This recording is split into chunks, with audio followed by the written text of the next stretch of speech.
Oke, assalamualaikum. Apa kabar semua? Waalaikumsalam Bu, baik Bu. Waalaikumsalam. Alhamdulillah baik Bu. Gimana Bu? Oke, sebentar saya nge-record dulu ya. Ini masih berusaha nge-record, tapi masih belum bisa. Ya, oke sudah ter-record. Ya, tadi sekilas intermezzo tentang tipe-tipe kepribadian manusia yang memang hari ini kita belajar itu ya. Jadi hari ini kita akan belajar tentang menggali potensi diri. Salah satunya adalah tipe-tipe kepribadian manusia. Gimana semua kabarnya sehat? Ada yang bentrok hari ini kuliahnya? Enggak Bu. Bu. Ada? Ada banyak yang bentrok atau ada hanya beberapa orang? Yang bentrok Beberapa silakan. doang. Oh iya, Biar, oke. Bu. Yang bentrok silahkan ini ya, silahkan isi absen ya di kolom chat. Nah kalau misalnya nanti jam 8 misalnya mau pamit duluan boleh, nggak apa-apa. Tapi kayaknya kalau mata kuliah CB biasanya seru ya karena ngomongin kehidupan. Jadi kamu kalau bisa nih seperti biasa yang saya bilang, kuping kanan ya mata kuliah CB, kuping kiri mata kuliah yang lain ya. Jadi memang saya juga bingung ya. Kemarin itu saya ngajar KWN di hari Jumat itu yang bentrok itu satu kelas, bukan cuman beberapa orang, satu kelas bentrok, bayangin. Pusing kan saya kan. Saya juga nggak tahu kenapa ya. Mudah-mudahan ke depan itu saya juga kemarin ngobrol sama salah satu dosen di teknik informatika ya, beliau katanya juga diminta untuk bikin aplikasi yang kalau misalnya nanti mahasiswa itu ngisi KRS supaya nggak bentrok ya. Mudah-mudahan ke depan itu jadi solusi. Karena sekarang ini akhirnya yang bentrok itu banyak banget, bukan cuma di mata kuliah, cuman di mata kuliah yang saya ajar, dosen-dosen lain juga banyak. Ya, untuk sementara sih mungkin solusinya ya ikut dua dulu, atau kalau saya sih saya nggak kemudian marah kalau misalnya Anda kemudian karena bentrok terus akhirnya bagi dua nih misalnya di tengah-tengah mata kuliah Anda izin dulu mau ikut kelas sebelah ya nggak apa-apa ya. It's okay karena memang saya mengerti keadaannya. Oke, hari ini alhamdulillah kita bisa ketemu lagi di tatap muka yang kedua ya, mata kuliah karakter building. Hari ini kita Gmeet ya, Undira Google Meet, dan sekali lagi tidak ada forum dan kuis ya. Kemarin saya udah konfirmasi lagi ke admin bahwa mungkin kalau misalnya ada dosen yang ada Gmeet juga ada forum dan kuis, mungkin ada dosennya mungkin misinformasi, tapi memang benar bahwa kampus sudah dan saya sudah dapat slide dari dekan juga bahwa kalau misalnya ada Gmeet itu tidak ada forum dan kuis ya. Nah, kapan Bu kita mulai forum dan kuis? Kita mulai forum kuisnya itu adalah minggu depan, mulai pertemuan ketiga, mulai hari Rabu depan ya. Kemudian hari ini kita akan bahas materi kedua yaitu menggali potensi diri. Ya, ada Fritz di sini juga sudah siap ya Fritz ya. Jadi kita lihat nih tipe-tipe kecerdasan manusia, tapi berdasarkan potensi diri, bukan berdasarkan horoskop ya Fritz. Ya, tapi nggak apa-apa ya. Pokoknya di sini adalah mata kuliah yang kita enjoy, mata kuliah kehidupan. Anda boleh curhat, kita boleh sama-sama ngobrol dan lain sebagainya, karena memang mata kuliah psikologi, mata kuliah kepribadian hampir sama seperti mata kuliah psikologi ya. Nah, hari ini saya juga akan menerangkan tentang tugas besarnya ya. Tugas besarnya itu sengaja saya kasih sekarang, kenapa? Karena meskipun dikumpulnya lama ya, dikumpulnya itu nanti habis UTS ya. Kenapa saya kasih sekarang lebih awal supaya kalian bisa mencicil?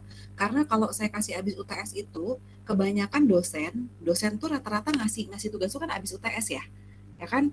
Nah nanti kalian tuh numpuk tugasnya. Jadi kalau harapan saya sih kalau misalnya saya kasih sekarang nih, ya kan, nanti kalian misalnya cicil satu hari, kan itu kan soal esai gitu ya.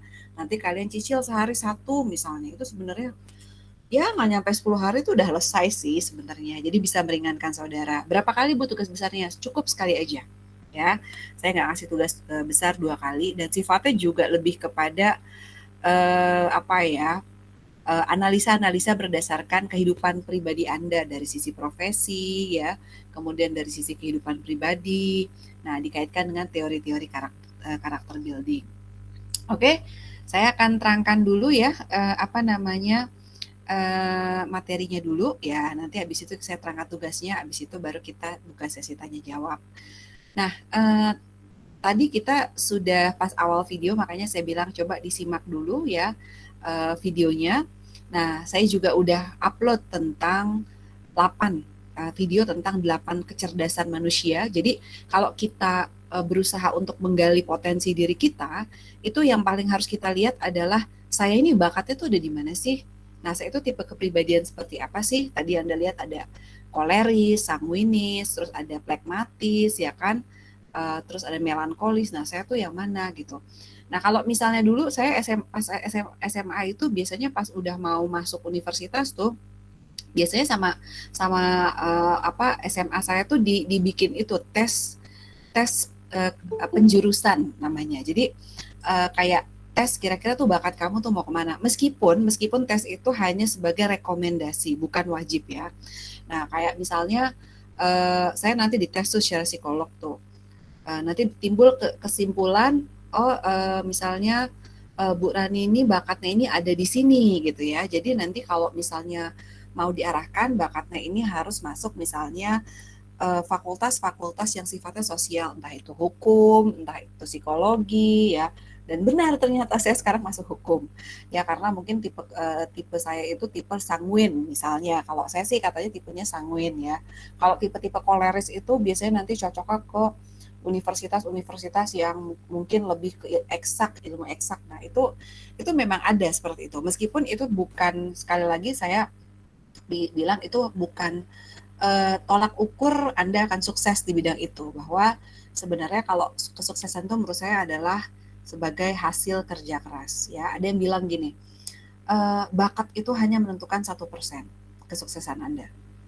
99% itu adalah usaha. Nah, itu ya. Itu Anda harus pegang teguh. Bakat itu hanya menentukan keberhasilan itu 1%. 99%-nya adalah usaha. Intinya gitu ya. Oke, saya tadi mau menerangkan slide-nya, cuman sebenarnya slide itu saya bikin ini ya, apa ada suara-suaranya gitu. Tapi ternyata besar banget apa kapasitasnya berapa mega gitu, dan akhirnya nggak bisa dimasukin ke e-learning. Nah, jadi saya coba menerangkannya langsung di modul ya. Nanti kalau misalnya Anda mau lihat slide-nya, Anda tinggal download, Anda tinggal baca sendiri. Karena kalau di slide itu biasanya cuma gambar, terus ada gambar ini nih, gambar kayak toa ya. Jadi kalau diklik itu seharusnya bisa bunyi itu ada penjelasannya. Tapi ternyata terlalu besar, jadi e-learningnya nggak menampung ya. Oke, pertama-tama saya akan coba untuk menerangkan tentang modulnya dulu ya. Saya zoom dulu. Oke, kita akan masuk tentang modul menggali potensi diri. Nah, ini dia, ini adalah modul kedua ya dari mata kuliah karakter building. Ini terlalu besar, saya kecil dulu. Ya, ini dia ya, menggali potensi diri. Nah, ini dia. Pendahuluan yang saya berikan adalah bagaimana kesuksesan itu sebenarnya memang betul ya, bahwa kesuksesan seseorang juga langkah pertama yang harus kita tahu adalah kita harus mengetahui potensi apa sih yang ada di dalam diri kita, ya kan?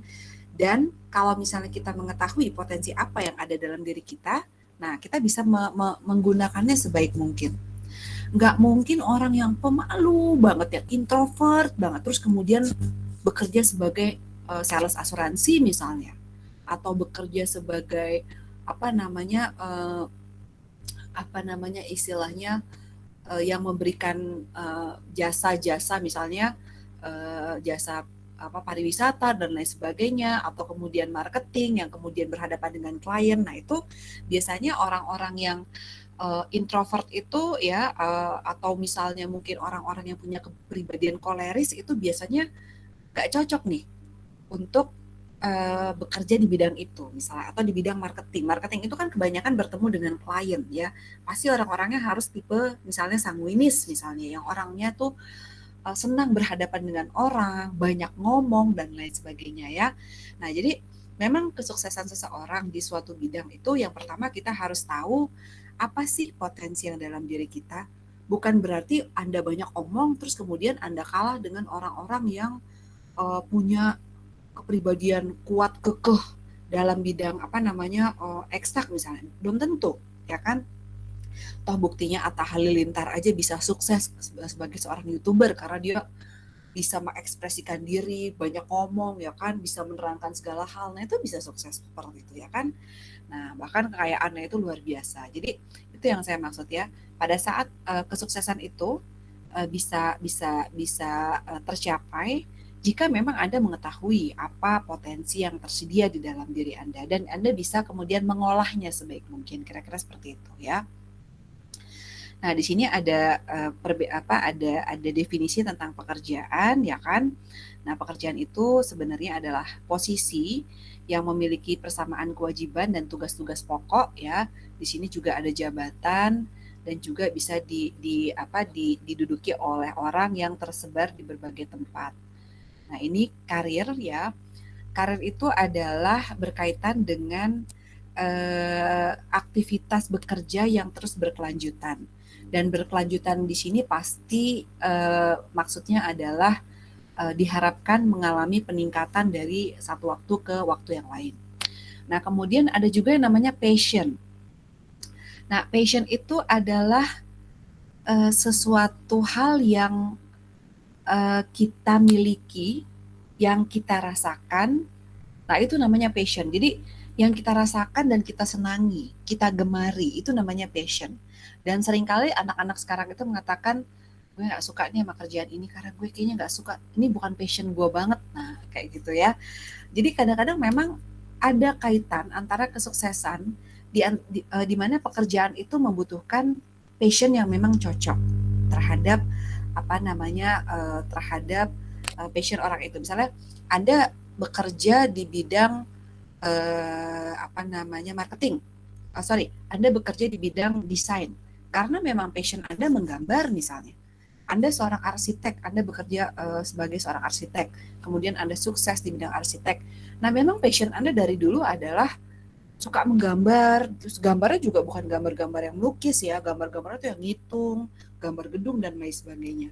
Nah, kemudian Anda sukses menjadi seorang arsitek itu karena passion Anda itu didalami, ditekuni, diasah terus, dan akhirnya Anda sukses sebagai seorang arsitek. Atau misalnya Anda seorang pekerja seni, karena passion Anda misalnya ini vokal nih, terserah deh ya, mau orang tuh dengar suara saya kupingnya pengang atau apa, tapi saya passion saya di situ. Akhirnya Anda kemudian olah vokal dan lain sebagainya, terus nemu genre musik yang pas, bisa-bisa aja Anda sukses. Anda tahu sukses ini lagu underground. Saya sampai sekarang bingung itu orang nyanyi apa kesurupan gitu ya. Tapi tetap aja banyak digemari orang ya, musik-musik underground itu, atau Metallica gitu kan. Saya juga bingung itu kok kayak pusing gitu saya dengernya, apalagi dengan volume yang keras, tapi tetap aja banyak penggemarnya. Jadi artinya apa? Kadang passion itu kalau misalnya kita dalami, kita gali terus dan bahkan bisa menjadi profesi, itu juga bisa mengantarkan kesuksesan kita ya. Kira-kira seperti itu. Nah, kenapa sih kita harus mengenal diri kita sendiri? Ya, karena pada umumnya itu untuk menggali potensi yang dalam diri kita itu, kita harus mengenal diri kita sendiri. Nah, kadang-kadang mengenal diri kita sendiri itu juga banyak cara. Bagaimana sih cara kita mengenal diri sendiri? Jadi bukan berarti kemudian Anda menjadi seorang yang kalau senang dengan diri sendiri, kemudian kok saya jadi lupa ya istilahnya. Istilahnya itu kalau dalam KWN itu chauvinistik ya. Cuman ya kayak ibaratnya oh saya jadi lupa ya istilah anak sekarang tuh apa ya. Pokoknya senang dengan diri sendiri, menganggap dirinya tuh ganteng, pinter, keren gitu ya. Nah, apakah dengan cara itu aja mengenal diri sendiri? Ternyata tidak ya. Nah, kita harus tahu nih bagaimana cara mengenal diri sendiri ini. Nanti saya akan terangkan ya tentang Johari Window. Oke, saya sebelum kita masuk ke cara mengenal diri sendiri, saya akan perkenalkan dulu tentang konsep Johari Window. Dalam psikologi ini adalah konsep jendela, ya. Jadi untuk menggambarkan pengenalan diri kita itu ada yang namanya 4 jendela di dalam hati kita. Yang pertama adalah jendela terbuka. Oke, sebentar ada yang mau join, saya admit dulu. Oke, yang baru join silahkan isi absen dulu ya di kolom chat. Nah, jendela terbuka. Jadi ada hal-hal yang kita tahu tentang diri kita sendiri. Dan orang lain pun tahu. Biasanya ini terkait dengan kepribadian kita yang terbuka dan menurut kita dan kebanyakan orang itu bukanlah sesuatu yang tabu. Misalnya apa? Misalnya profesi Anda, terus kemudian asal daerah Anda kan pasti ya. Misalnya Anda baru kenalan, misalnya Anda kerjanya di mana gitu, Anda profesinya apa? Oh saya mahasiswa gitu, oh saya bekerja karyawan swasta dan lain sebagainya. Nah itu bukan sesuatu hal yang tabu. Nah, kebanyakan jendela di ranah jendela terbuka ini orang itu tidak segan untuk mengutarakan itu. Jadi tidak ada masalah untuk mengutarakan itu ya.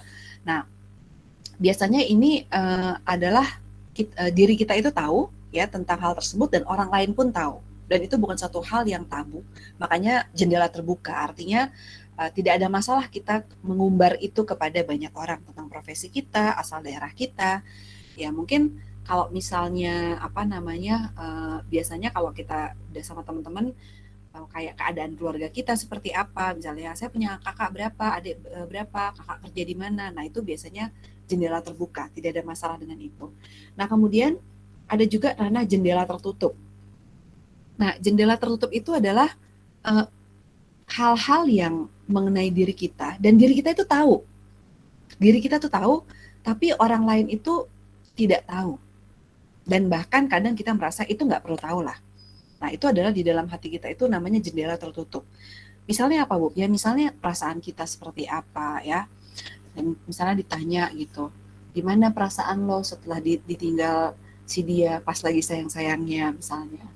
Nah, biasanya kamu suka jawab, ya cukup gue aja yang tahu lah. Nah itu biasanya maksudnya itu adalah jendela tertutup. Jadi biasanya isi perasaan dan bahkan kan nggak mungkin ya kalau isi perasaan kita itu kita kemudian terbuka terhadap semua orang. Pasti kita kalau curhat itu biasanya sama teman-teman terdekat kita, sama keluarga kita ya. Terus kemudian kebiasaan kita sehari-hari di rumah dan sebagainya ya kan. Misalnya kebiasaan kita ya kan tiap bangun tidur itu kalau misalnya cowok-cowok tuh bangun tidur nggak ku terus mandi gitu ya kayak lagu kita waktu kecil gitu, bangun tidur ku terus mandi misalnya. Cowok-cowok bangun tidur ngapain dulu, makan dulu abis itu tidur lagi gitu kan. Nah itu kan orang lain nggak perlu tahu. Kalau bisa ditanya lo abis bangun tidur ngapain gitu kan, nah pasti dia jawabnya bagus-bagus. Enggak, kalau abis bangun tidur kita mandi dulu ya nggak, terus olahraga. Nah tapi karena ini adalah sisi yang namanya privacy, itu biasanya kita merasa ya orang lain nggak perlu tahu lah ya seperti itu. Nah kemudian jendela buta. Nah jendela buta ini seperti ini. Kita itu nggak tahu, diri kita itu tidak tahu, tapi orang lain yang tahu. Makanya kita butuh yang namanya penilaian orang. Misalnya apa? Kita kan nggak mungkin kan menilai diri kita sendiri, ya kan? Bisa, tapi itu analisanya sangat objektif dalam diri kita. Tapi kalau kita mau tahu nih, apa sih negatifnya saya, kira-kira apa, itu kita pasti yang namanya harus meminta pendapat dari orang lain. Namanya jendela buta. Kadang-kadang kita nggak tahu gitu, apa yang kita lakukan itu ternyata negatif misalnya, ya kan? Misalnya kebiasaan kita bergosip, misalnya kan sering tuh, atau kebiasaan kita menyerang orang, kita nggak sadar melakukan itu. Misalnya kita mengkritik orang terus, nah kita nggak sadar tuh. Ternyata itu menjadi kelemahan kita dan kadang kita nggak sadar. Itu adalah jendela buta. Buta karena kita nggak sadar. Bagaimana cara menyadarkannya? Nah kita harus meminta pendapat dari orang lain. Nah, itu dia namanya Johari window ya. Yang terakhir adalah jendela gelap. Nah, jendela gelap itu adalah hal-hal mengenai diri kita ya, yang kita nggak tahu dan orang lain pun nggak tahu. Inilah yang namanya misteri kehidupan. Ya, biasanya apa nih? Jendela gelap itu biasanya ya takdir. Ya kan, kita nggak bisa memprediksi masa depan. Itu adalah misteri kehidupan dan tidak akan pernah bisa orang lain tahu itu, dan kita juga nggak tahu ke depan apakah saya ini pacaran sama si A, apakah kita akan jodoh pacaran dengan si A, belum tentu. Kita nggak tahu, orang lain pun nggak tahu. Itu namanya jendela gelap, dan kita hanya bisa berdoa. Nah, misalnya seperti itu ya, itu namanya jendela gelap. Nah, ini adalah sisi-sisi pengenalan diri kita. Nah, pengenalan diri kita ini di mana, Bu? Artinya gini, artinya diri kita itu ya tidak bisa juga secara sempurna menilai diri kita pribadi. Jadi kita harus juga mau menerima pendapat dari orang lain untuk mengenal diri kita, untuk mengenal bakat kita. Nah, itu intinya sih seperti itu ya, yang di Johari window itu. Tapi ada juga hal-hal yang itu di luar kekuasaan kita. Dan kita nggak bisa memprediksi itu terjadi, misalnya soal jodoh, rezeki, maut. Nah, itu kita tidak bisa, ke depan itu seperti apa kita tidak tahu. Ya, jadi itu konsep pengenalan diri di mana kita harus bisa berpasrah diri. Intinya sih seperti itu ya, untuk di jendela gelap ini. Nah, semakin besar jendela terbuka, itu biasanya semakin baik. Berarti kita mengenal diri kita secara baik, orang lain pun bisa mengenal diri kita secara baik. Orang yang memiliki daerah tertutup lebih besar atau lebih cenderung introvert itu biasanya memiliki kepribadian yang lebih tertutup, dan biasanya untuk pengembangan dirinya dia akan agak lebih sulit dibandingkan orang yang mau mempunyai jendela terbuka lebih banyak. Kira-kira seperti itu ya. Ini ilmunya adalah ilmu psikologi, jadi sedikit-sedikit ya emang agak-agak sedikit membingungkan sih ya. Oke, bagaimana sih cara kita untuk mengenal diri kita sendiri? Nah, ini yang tadi saya bilang, bahwa yang namanya mengenal diri kita sendiri itu ada beberapa cara. Yang pertama adalah kita harus yang tadi jendela terbuka tadi ya. Jadi konsep mengenal diri kita sendiri itu kita harus melakukan meluangkan waktu untuk diri kita sendiri. Artinya kita harus mengkontemplasi diri kita, merenungi diri kita. Misalnya nih, kalau dulu waktu kecil ya, misalnya kita dimarahin sama orang tua kita, coba kamu renungi di mana kesalahan kamu ya. Kalau misalnya misalnya Anda pacaran sama pacar Anda gitu, aduh kita break dulu deh, kita sama-sama introspeksi ya. Anak-anak sekarang kan kayak gitu ya, mendingan kita break dulu deh daripada berantem terus, kita sama-sama introspeksi di mana kesalahan kita ya, kayak gitu. Jadi Anda itu harus punya waktu. Kalau ibaratnya mungkin bahasa kerennya itu dalam ilmu psikologi itu kita harus punya me time. Me time itu udah deh, saya mau sendiri aja dulu ya. Saya mau merenungi apa sih sebenarnya yang terjadi. Kenapa saya ini bisa seperti ini, ya kan? Saya ini sebenarnya punya kelebihan di mana sih? Saya ini punya kelemahan di mana sih, ya kan? Saya ini kira-kira punya kesalahan di mana. Nah, seperti itu. Jadi Anda itu namanya mengkontemplasi diri ya. Nggak mungkin kalau luangkan waktu untuk diri kita sendiri itu lebih baik, kalau saya sih lebih baik kita berbicara dengan Tuhan tanpa harus meminta pendapat apapun dari orang lain. Kalau saya lebih luangkan waktu untuk diri sendiri itu, kalau saya itu pada saat saya beribadah, pada saat saya sedang sholat, pada saat saya sedang berdoa, saya sedang berzikir, saya merenungi di mana kesalahan saya, di mana kekurangan saya, apa yang saya perbuat. Itu adalah bahan introspeksi untuk diri saya. Jadi saya nggak perlu minta pendapat dari orang lain, ya. Nah, ini adalah waktu untuk diri saya sendiri. Kalau saya lebih kepada berdoa dengan Tuhan, merenungi dengan Tuhan. Nah, biasanya itu lebih dapat kalau saya. Tapi banyak juga nih orang-orang yang kemudian introspeksi diri dia dengan misalnya berlibur dulu gitu kan, misalnya di pantai gitu ya, terus merenung gitu ya. Ada juga yang seperti itu ya, tipe-tipe melankolis biasanya seperti itu. It's okay gitu kan, nggak ada masalah. Tapi Anda harus punya waktu untuk mengenal diri Anda pribadi, untuk mengkontemplasi namanya, kontemplasi diri Anda. Ya. Nah, itu salah satu cara mengenal diri kita. Nah, yang kedua, Anda harus mau bertanya kepada orang lain. Nah, ini kalau untuk tahap ini Anda harus mengesampingkan pikiran negatif atau katanya orang, sensitif. Kalau kalau dan tanyakan, dan biasanya saya sarankan untuk hal seperti ini Anda harus bertanya kepada orang lain, tapi harus yang dekat dengan Anda. Yang dekat dengan Anda, sahabat Anda kah, orang tua Anda kah, misalnya kalau Anda sudah berumah tangga, istri Anda kah, atau misalnya pacar Anda kah, yang penting jangan dalam keadaan berantem ya. Kalau misalnya nanti kalau kamu lagi berantem terus nanya, emang gue gimana sih? Yang ada jelek-jelek mulu nanti yang keluar ya. Pokoknya lagi tenang, lagi sama saya ini sebenarnya seperti apa, kelemahan saya apa. Ini Anda harus minta pendapat. Ini untuk apa? Untuk bahan evaluasi diri. Kalau tadi kontemplasi diri, ini adalah bahan evaluasi diri. Ya. Dan kalau bisa bertanya terhadap orang-orang yang tidak objektif, tidak subjektif. Subjektif dalam nilai Anda. Misalnya apa? Anda nanya, bagaimana saya kepada orang yang benci dengan Anda? Pasti yang ada, oh kamu mau begini-begini, wah negatif terus.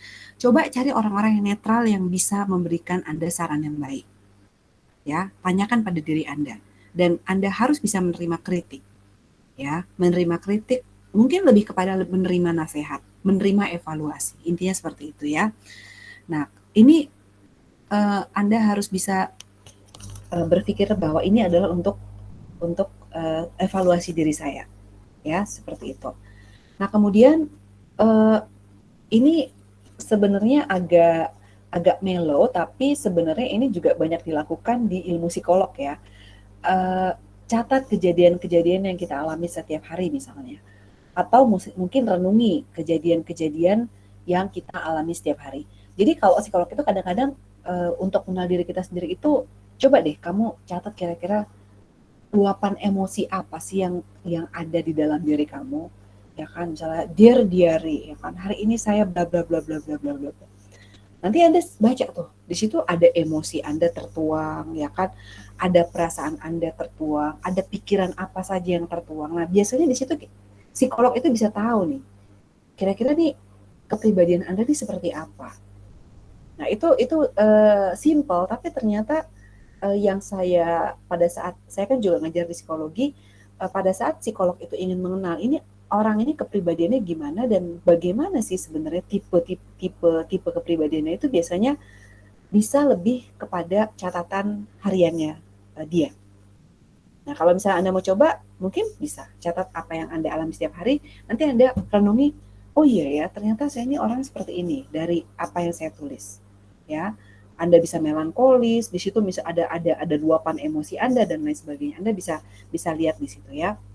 Nah, itu salah satu beberapa cara untuk mengenal diri kita ya.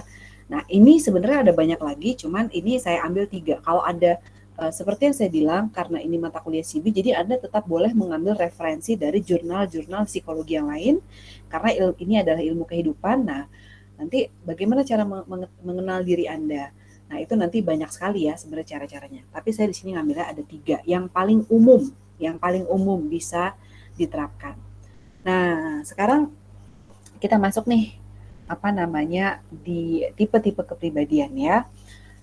Jadi setiap manusia itu punya tipe kepribadian yang berbeda-beda ya. Antara si A dan si B itu punya tipe kepribadian yang bertolak belakang, bahkan bisa sama, bahkan satu keluarga itu juga bisa melihat kepribadian yang berbeda-beda. Setiap orang tua juga bisa melihat tipikal anak yang berbeda-beda. Nah, ini kita akan coba buka apa sih kira-kira tipe kepribadian manusia. Nah, yang pertama adalah tipe kepribadian sanguinis. Bu, sebenarnya apa sih Bu kaitan tipe-tipe kepribadian manusia ini terhadap menggali potensi diri? Iya, jadi gini, sering sekali untuk mencari bakat seseorang itu biasanya seorang psikolog atau orang-orang itu atau apa ya istilahnya mata kuliah pembentukan karakter itu biasanya dilihat dulu nih kira-kira nih orang nih tipikalnya seperti apa sih gitu kan. Nanti di situ bisa diarahkan kemana bakatnya. Nggak mungkin kan kalau tipe koleris yang tadi kalau Anda perhatikan tuh videonya, tipikalnya itu ambisius, terus kemudian eager dalam bekerja, terus kemudian pekerja keras sekali misalnya kan, dan dia kurang bisa memahami perasaan, emosi jiwa dan lain sebagainya, tipe koleris kemudian diarahkan ke bidang seni, misalnya seni lukis, seni peran itu kan nggak mungkin. Ya kan? Karena kalau seni peran atau seni lukis itu lebih kepada orang-orang yang melankolis, yang mendalami sesuatu secara dalam. Nah, jadi itu ya, kenapa kita itu harus mengenal bakat kita, apa tipe-tipe kita. Nah, ini untuk mengarahkan kira-kira bakat kita ini mau kemana ya. Nanti kalau misalnya Anda mau dapat referensi lagi, saya udah upload tuh video-videonya tuh. Tipikal sanguinis seperti apa, plekmatis seperti apa, ya kan, dan lain sebagainya ya. Nanti Anda bisa nonton videonya. Terus tentang Johari Window tadi, itu kira-kira apa pengaruhnya terhadap kepribadian. Nah, itu Anda bisa lihat videonya ya, YouTube-nya. Oke, ini ternyata saya terenter jauh sekali. Ya, kita akan masuk ke kepribadian sanguinis terlebih dahulu ya. Nah, tipikal sanguinis itu kalau tadi Anda juga sudah lihat, ini tipikal yang paling baik berurusan dengan orang lain. Dia lebih kepada people oriented. Dia biasanya orang yang sanguinis itu, kalau di sini ada anak-anak Vkom, biasanya anak-anak Vkom ini tipikalnya sanguinis nih. Karena kalau sanguinis itu biasanya suka ngobrol, ya kan? Suka mengutarakan ide-idenya dengan penuh gairah. Halo Bapak, apa kabar? Selamat datang nih di jasa kami. Ini loh Pak produk yang ingin kami tawarkan. Nah, biasanya kayak gitu tuh, sanguinis tuh, ya kan? Nah, dia biasanya membicarakan sesuatu secara bergairah. Terus memperhatikan secara berlebihan, ya kan? Dan juga antusias. Nah, kelemahan tipe ini juga ada ya kan, dan biasanya tipe sanguinis ini people oriented itu artinya gini, dia senang bergaul dengan banyak orang ya kan, dia senang di komunitas A, di komunitas B, di komunitas C, itu dia senang tuh, tipikal sanguinis ya. Dan ada nggak sih Bu kelemahannya? Ada. Biasanya tipe-tipe ini dia sulit berkonsentrasi, sulit fokus, karena dia senang bersosialisasi. Biasanya kalau tipe sanguinis itu ngurusin ini juga mau, ya kan, berteman juga mau, terus kemudian misalnya senang organisasi A dan B dan C, dan biasanya dia sulit untuk fokus. Itu kelemahannya. Tapi kelebihannya apa? Kelebihannya dia merupakan tipikal yang menyenangkan bagi banyak orang. Tipikal-tipikal yang kemudian untuk, kalau menurut saya, untuk orang-orang marketing, ini tipikal-tipikal ini cocok nih. Ya, tipikal sanguis ini ya. Nah, ini apa namanya? Tipikal ini juga biasanya mementingkan diri sendiri, itu artinya gini, artinya yang penting saya ini happy lah ya, pekerjaan saya nih agak sedikit sulit berkonsentrasi dalam pekerjaan karena mungkin dia kan banyak komunitas, banyak berteman, dan lebih fokus kepada social life. Nah, intinya itu lebih fokus kepada social life ya. Kadang-kadang yang penting saya happy ya. Nah, dia memang agak sulit berkonsentrasi terhadap satu hal ya. Nah, ya agak kurang disiplin, betul, karena ya banyak sekali yang diurusin, kira-kira seperti itu ya. Tapi memang tipe-tipe seperti ini paling banyak disenengin ya. Kalau misalnya ada pemilihan ketua kelas, biasanya ditunjuk, siapa nih ketua kelasnya, oh dia aja tuh, wah dia soalnya dia bisa merangkul banyak orang, dia bisa ngelobi-lobi. Nah, itu dia sanguis ya. Nah, kemudian tipe kepribadian melankolis. Nah, tipe kepribadian melankolis ini biasanya dia detail orangnya. Dia paling baik dalam mengurus perincian sesuatu, memikirkan sesuatu secara mendalam, ya kan? Kayak misalnya bagan, grafik, menganalisa sesuatu, itu biasanya melankolis nih apa namanya, bagus nih di sini, bakatnya di sini. Kalau menurut saya akunting ini cocok di kepribadian melankolis. Jadi dia kalau misalnya dikasih sesuatu tuh dikaji secara mendalam banget, bahkan sangat perfeksionis banget. Nah, saking perfeksionisnya, akhirnya dia mudah tertekan gitu. Karena aduh ini kurang perfect nih. Padahal sebenarnya sih udah oke ya, menurut kita tuh udah oke, tapi menurut dia aduh ini belum perfect nih, ini belum bagus nih. Nah ini melankolis. Ada kelebihannya nggak? Ada. Dia ini detail dan biasanya kalau accounting ini biasanya perhitungannya tuh rigid sempurna. Tapi dia juga punya kelemahan. Misalnya ya karena dia ingin segala sesuatunya perfect itu ya akhirnya dia mudah tertekan. Aduh ini kurang kurang sempurna nih. Ini salah di sini nih, padahal kesalahannya sedikit sekali. Dan akhirnya pekerjaan yang harusnya kemudian selesai dalam waktu cepat dan akhirnya bisa tertunda karena ingin perfeksionis. Biasanya bos-bos yang perfeksionis itu biasanya hasilnya bagus tapi waktunya agak lama. Nah, kayak gitu ya. Ada itu kelebihan nggak Bu? Ya itu ada kelebihan dan kekurangannya. Setiap tipe itu ada kelebihan dan kekurangannya. Makanya tipe ini bakatnya di sini, tipe ini bakatnya di sini gitu ya. Nah, pokoknya kalau yang analitis, perincian, pemikiran secara mendalam, ini namanya melankolis ya. Bu, melankolis tuh ada nggak sih kaitannya tuh kayak misalnya kita sensi terhadap sesuatu? Ya itu bisa juga jadi. Melankolis itu kan biasanya diomongin sedikit aja, dipikirin secara mendalam. Karena memang itu, dia bisa dikasih sesuatu tuh dipikirin sama dia secara mendalam, dianalisa gitu. Nah, biasanya nih kalau yang bakat-bakat di kepribadian melankolis itu biasanya pemegang data, penganalisis data, akunting. Nah, ini cocok nih di kepribadian melankolis ya. Nah, ini dia. Meskipun ada kelemahannya ya. Nah, kemudian tipe kepribadian koleris. Nah, tipe kepribadian koleris ini satu kata, orangnya kuat, orangnya tahan banting. Orangnya maunya cepet aja. Dikasih misalnya pekerjaan A, dia udah kadang nggak perlu pikir panjang, ambil keputusan A, ya A, jalanin. Kalau misalnya ada persoalan yang memerlukan tindakan untuk pencapaian cepat, ini biasanya tipe-tipe koleris ini cocok nih. Nah, bos-bos, tim leader biasanya kepribadiannya koleris. Kalau misalnya seorang yang Anda lihat nih, jiwa muda, misalnya rising star, ya pokoknya dia udah jalan aja lah, nggak peduli A, B, C, D, E, udah jalan kacamata kuda gitu. Nah itu biasanya koleris. Dia biasanya ambisius, ya kan? Nah, kemudian setelah ambisius dan kadang saking kuatnya ini ya bisa menggunakan banyak hal, segala cara istilahnya ya. Pokoknya saya mau A, waktunya segini, kerjain. Tipe-tipe kepribadian leader. Ya, tapi itu ada bagusnya ya. Untuk leader-leader yang tahan pressure, nah itu koleris biasanya, orang-orang yang kuat. Mau dihajar apapun lah, mau dapat komplain apapun dengan klien, mau diprotes apapun oleh klien, biasanya tuh yang ngadepin tuh orang-orang koleris. Oh nggak bisa Pak, Bapak gini-gini, tuh koleris ya. Nah, ada kelemahannya nggak? Ada. Biasanya tipikal koleris ini tidak tahu cara berhadapan dengan orang. Dia kurang sensitif. Nah, biasanya beda sama melankolis tadi. Kalau koleris ini biasanya dia nggak tahu cara berhadapan dengan orang. Saya nggak mau tahu lah apa masalah dia, yang penting ini pekerjaan kelar. Nah, ini dia koleris. Saya nggak tahu gimana caranya, yang penting saya bisa mencapai target itu. Nih, saya kasih tahu caranya A, B, C yang biasanya tidak memperhatikan sisi-sisi perasaan orang lain. Pasti kan ada juga tuh di kantor yang kayak gitu. Nah, ini sulit dia bersikap sabar. Itu kelemahannya, ya. Dan tipe-tipe koleris ini biasanya pekerja keras.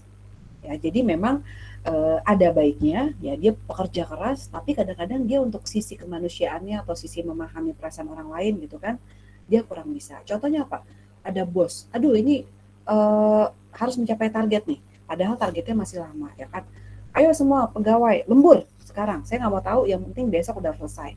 Padahal anak buah udah capek dan lain sebagainya. Nah itu sebenarnya tipe apa kepribadian koleris tuh. Ya kadang sih kalau orang-orang koleris ini biasanya dibutuhkan oleh perusahaan-perusahaan yang working under pressure ya, kira-kira seperti itu. Ada kelebihan dan ada kelebihannya juga. Nah terus kemudian terakhir adalah kepribadian pragmatis. Kalau ada yang bilang kepribadian pragmatis itu apa Bu? Kepribadian kalau menurut saya adalah kaum rebahan. Enggak juga ya. Artinya dia ini, kaum pragmatis ini adalah kepribadian yang damai. Ya kan? Aduh aku nggak mau ikut-ikutan. Ada buzzer ya, ada buzzer sama kadrun lagi berantem. Udahlah saya mau damai-damai aja. pokoknya saya udah nggak mau ikut-ikutan. Atau ada temennya udah berantem, aduh damai-damai aja deh, ya kan. Ada badai, yang penting mereda. Tapi lebih kepada nggak mau ikutan atau cenderung justru ikut arus, ya. Jadi dia misalnya tidak berpendirian, misalnya udah ikut sini aja, ya udah oke deh. Ternyata yang ke sana nawarin lagi, udah ikut sana aja, ya udah deh oke deh. Nah itu biasanya pragmatis tuh. Nah kemudian dia lebih kalau pragmatis ini sebenarnya dia lebih banyak juga dia lebih agak sedikit mirip kayak melankolis ya. Jadi dia lebih kepada senang juga ngobrol sama orang, dan tipikalnya biasanya tipikal santai. Dikasih pekerjaan yang under pressure, udahlah santai aja lah, terserah lah mau dimarahin atau enggak. Nah ini pragmatisnya seperti itu. Jadi tipikal yang manut ya kan. Kalau dibilang A, disuruh A, iya oke. Dibilang B, iya oke, manut ya. Kalau kata cewek-cewek ini seneng nih dapet cowok-cowok yang punya kepribadian pragmatis kan. Yang beliin aku itu dong, ya oke. Yang beliin aku itu dong, ya oke. Padahal dia lagi nggak punya duit katanya kan. Kalau saya guyonnya kayak gitu tuh, kalau di kelas ya, wah ini enak nih ya. Bu seneng tuh Bu, saya punya pacar yang kepribadiannya pragmatis ya kan, manut wae katanya kayak gitu ya. Nah ini tetap ada kelebihannya nggak sih Bu? Ada kelebihannya. Artinya tercipta perdamaian selalu ya, jarang berantem. Nah ini pragmatis kira-kira seperti itu ya. Nah ini setelah kita memahami perbedaan watak dasar, itu adalah watak dasar manusia ya. Nah itu kita bisa ya mengerti kepribadian manusia. Jadi menyingkirkan tekanan-tekanan hubungan antar manusia. Dan kita bisa melihat sisi positif ya, dan juga sisi negatif. Salah satu juga kelebihannya kita mengenal tipe-tipe kepribadian, kita tidak berusaha membuat orang lain menjadi seperti kita. Kita juga jangan berusaha membuat orang lain mengikuti kemauan kita. Karena belum tentu, karena watak dasar orang itu berbeda-beda. Tinggal bagaimana kalian saling menyesuaikan diri. Makanya Tuhan itu adil, menciptakan suatu perusahaan misalnya. Itu nggak mungkin satu perusahaan tuh tipenya koleris semua. Yang ada bubar, ya nggak? Yang ada berantem terus. Orang semuanya tipenya strong semua. Pasti di dalam satu organisasi ada yang tipikal ada yang tipikal koleris, ada yang tipikal sanguistis, ya kan, ada yang melankolis. Pada saat semuanya berantem, ada sih orang pragmatis untuk damai, ayolah damai, ya kayak gitu ya. Nah itu tipe-tipe kepribadian manusia ya. Jadi intinya kesempurnaan itu tidak bisa kita miliki. Setiap orang punya yang namanya kelemahan dan kelebihan. Nah, kemudian ada 6 tipe kepribadian yang dikaitkan dengan pekerjaan ya. Nah, ini Anda juga harus mengetahui, terutama untuk Anda yang berprofesi bekerja sekarang. Yang pertama, tipe realistik. Nah, tipe ini juga sebenarnya coba Anda renungi dalam diri Anda sehingga Anda bisa tahu nih kira-kira kalau saya bekerja itu saya cocoknya di mana sih. Nah, yang pertama adalah tipe realistik ini biasanya orang yang suka beraktivitas di luar ruangan, jadi artinya lebih kepada suka bekerja sendiri. Nah, suka one man show. Ya, dia lebih, kalaupun dia harus bekerja di dalam tim, dia lebih senang bekerja di dalam tim tapi dengan orang-orang yang setipe dengan dia. Gitu. Nah, orang yang ini tuh biasanya dia sangat fokus terhadap pekerjaannya, pekerja keras. Dia tuh nggak suka ngobrol sana sini, dia konsentrasi pada pekerjaannya. Dan orang-orang tipe realistik ini biasanya ya dia real aja terhadap apa yang saya dikasih pekerjaan ini gitu. Ya udah saya realistis aja, saya bekerja aja. Saya udah nggak ada waktu lah saya untuk ngomong dan lain sebagainya. Yang penting pekerjaan saya kelar karena ini tanggung jawab saya.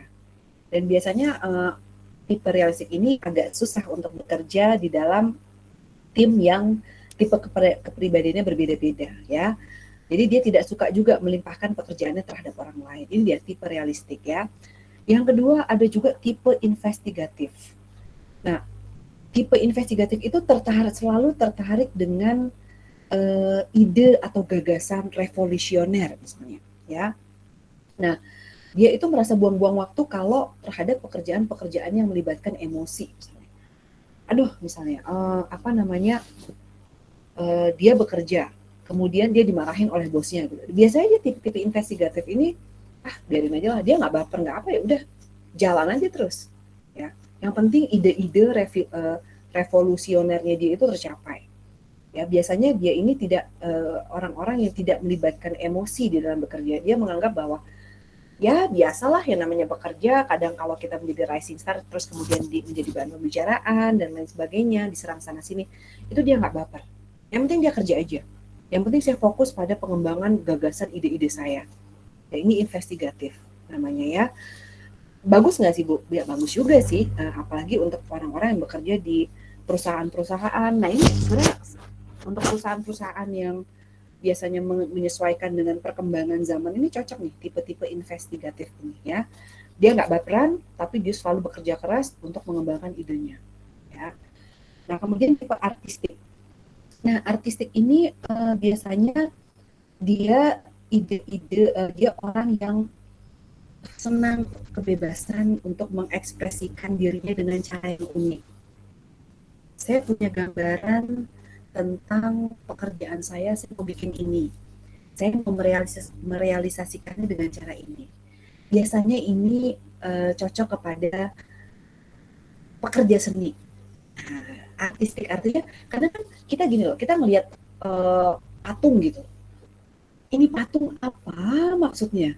Patung dari misalnya dari tanah gitu kan.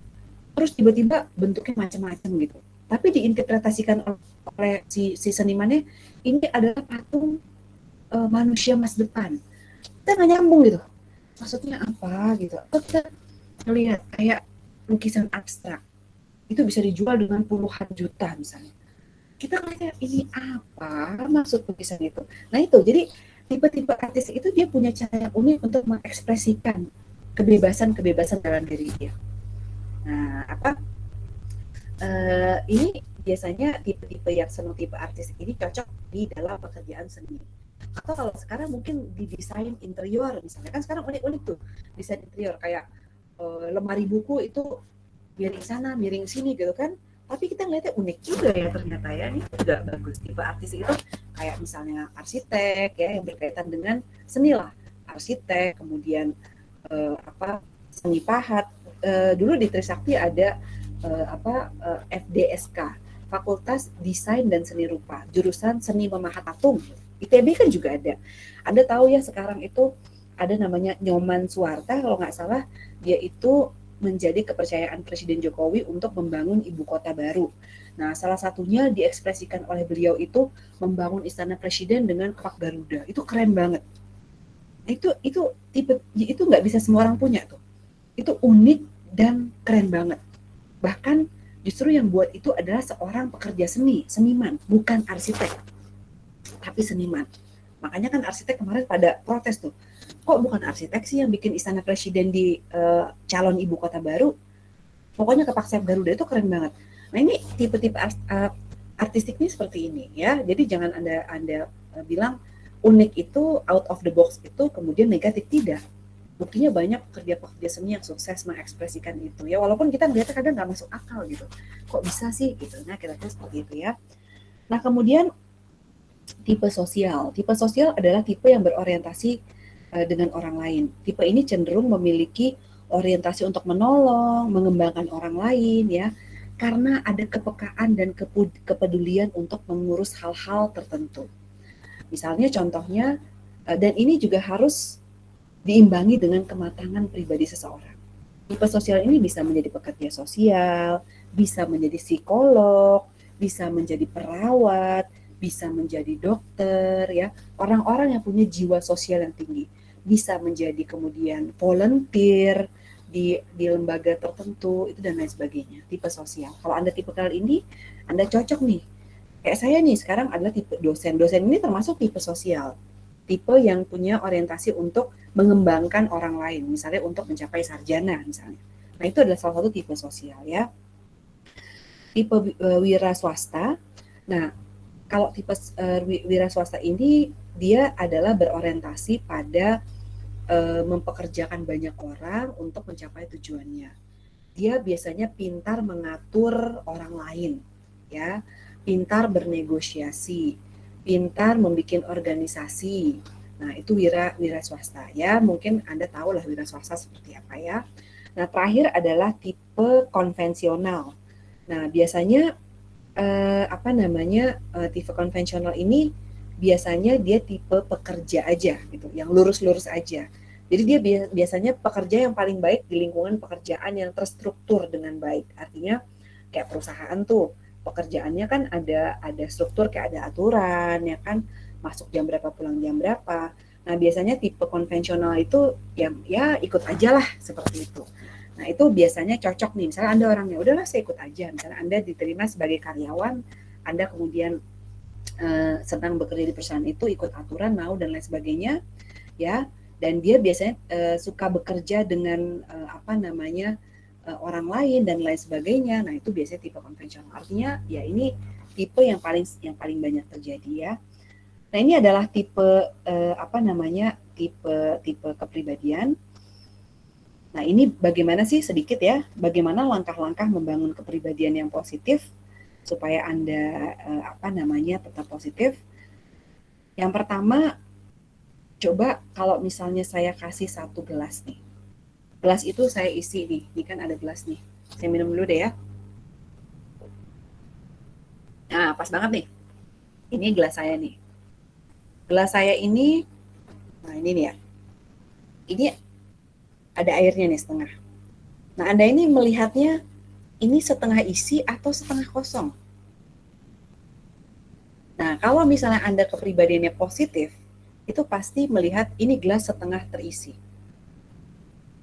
Tapi kalau misalnya Anda kepribadiannya mungkin sedikit negatif, ya ini adalah setengah kosong.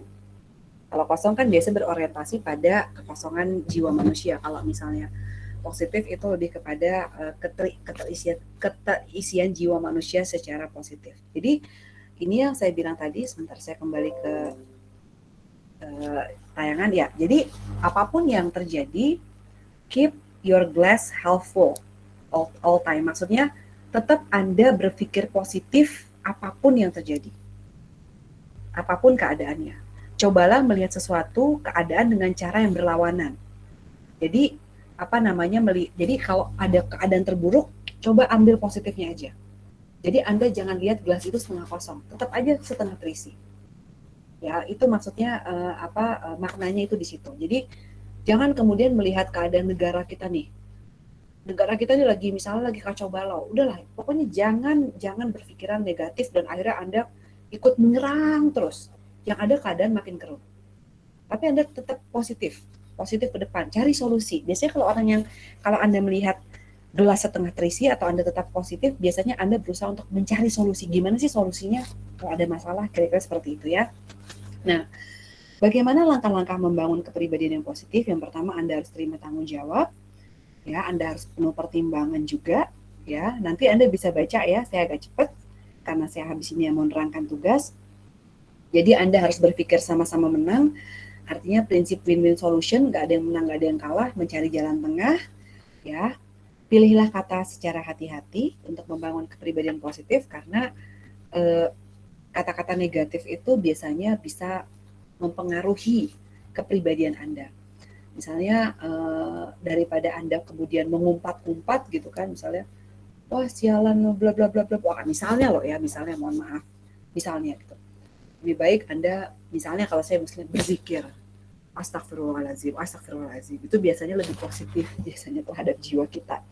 Ya, jangan selalu mengkritik dan mengkomplain. Nah ini nih, jangan Anda mengkritik terus ya, dan komplain terus ya. Anda kritiklah di waktu yang tepat, saat yang tepat untuk mengkritik.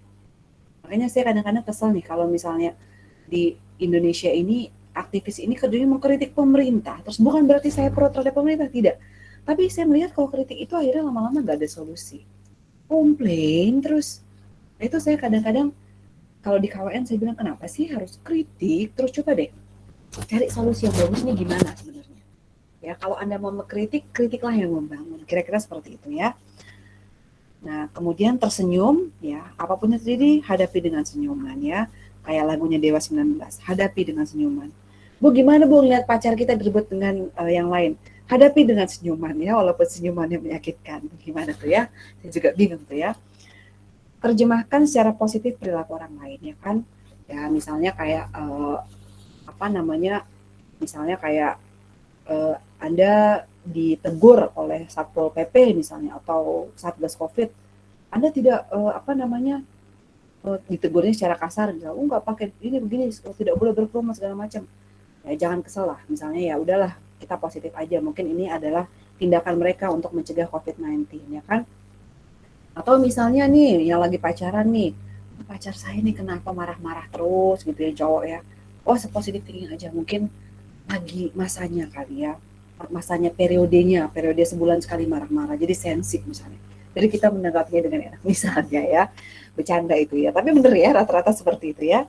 Jadi terjemahkanlah secara positif perilaku orang lain. Atau misalnya Anda dimarahin oleh bos Anda, udah positif aja lah, mungkin bos kita lagi banyak tekanan dan lain sebagainya. Karena prasangka-prasangka positif itu biasanya akan berpengaruh positif juga terhadap diri kita, kira-kira seperti itu. Jadilah pendengar yang baik terakhir ya. Jadi biar bagaimanapun kita harus bisa mendengarkan keluh kesah orang lain dan mencari solusinya bersama-sama. Nah, itu adalah salah satu cara untuk membangun kepribadian yang positif ya. Nah, itu dia untuk menggali potensi diri. Nah, sebelum kita masuk tanya jawab, saya mau nerangin dulu tugasnya ya. Nanti habis itu kita akan buka sesi tanya jawab. Nah, untuk tugas ini saya sudah masukkan di di IL, di e-learning. Saya buka dulu.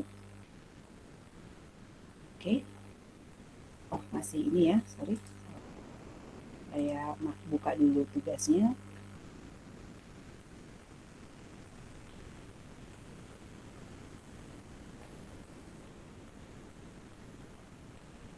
Ya, tugas itu sudah saya upload di pertemuan kedua ya.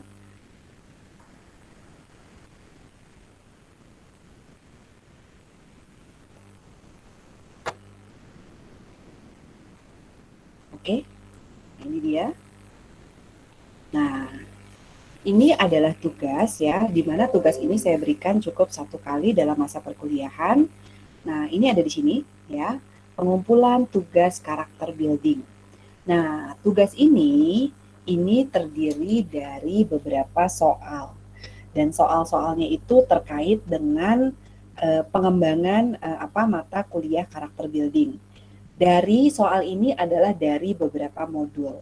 Nah, Anda tinggal download saja soal yang ada di dalam assignment ini dan kemudian tinggal ketik jawabannya di situ. Jadi Anda tidak perlu lagi untuk bikin template baru, ya kan?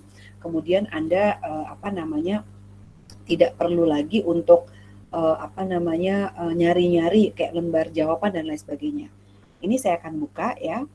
Saya akan klik, Anda coba klik. Nah, di dalam sini ini ada ada modul-modulnya. Jadi kan tugas ini kan mencakup beberapa modul nih sampai modul 9. Jadi Anda nggak usah khawatir. Semua modul-modul yang terkait dengan tugas sudah saya upload ada di dalam sini nih. Ini ada modul 3, ada modul 4. Nah, kita kan belum masuk modul 3 ya.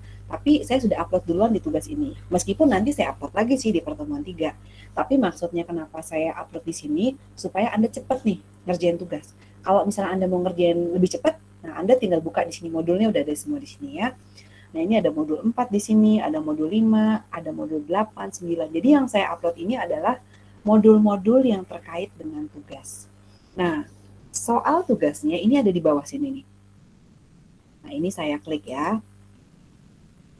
Saya klik. Nah, karena berhubung ini sudah masuk ke Word, jadi saya stop sharing dulu. Jadi saya kasih tahu ini ada soal tugasnya di sini. Jadi Anda tinggal klik, Anda tinggal download ya. Nah, sekarang saya akan masuk ke soal tugasnya. Oke. Nah, ini dia soal tugasnya.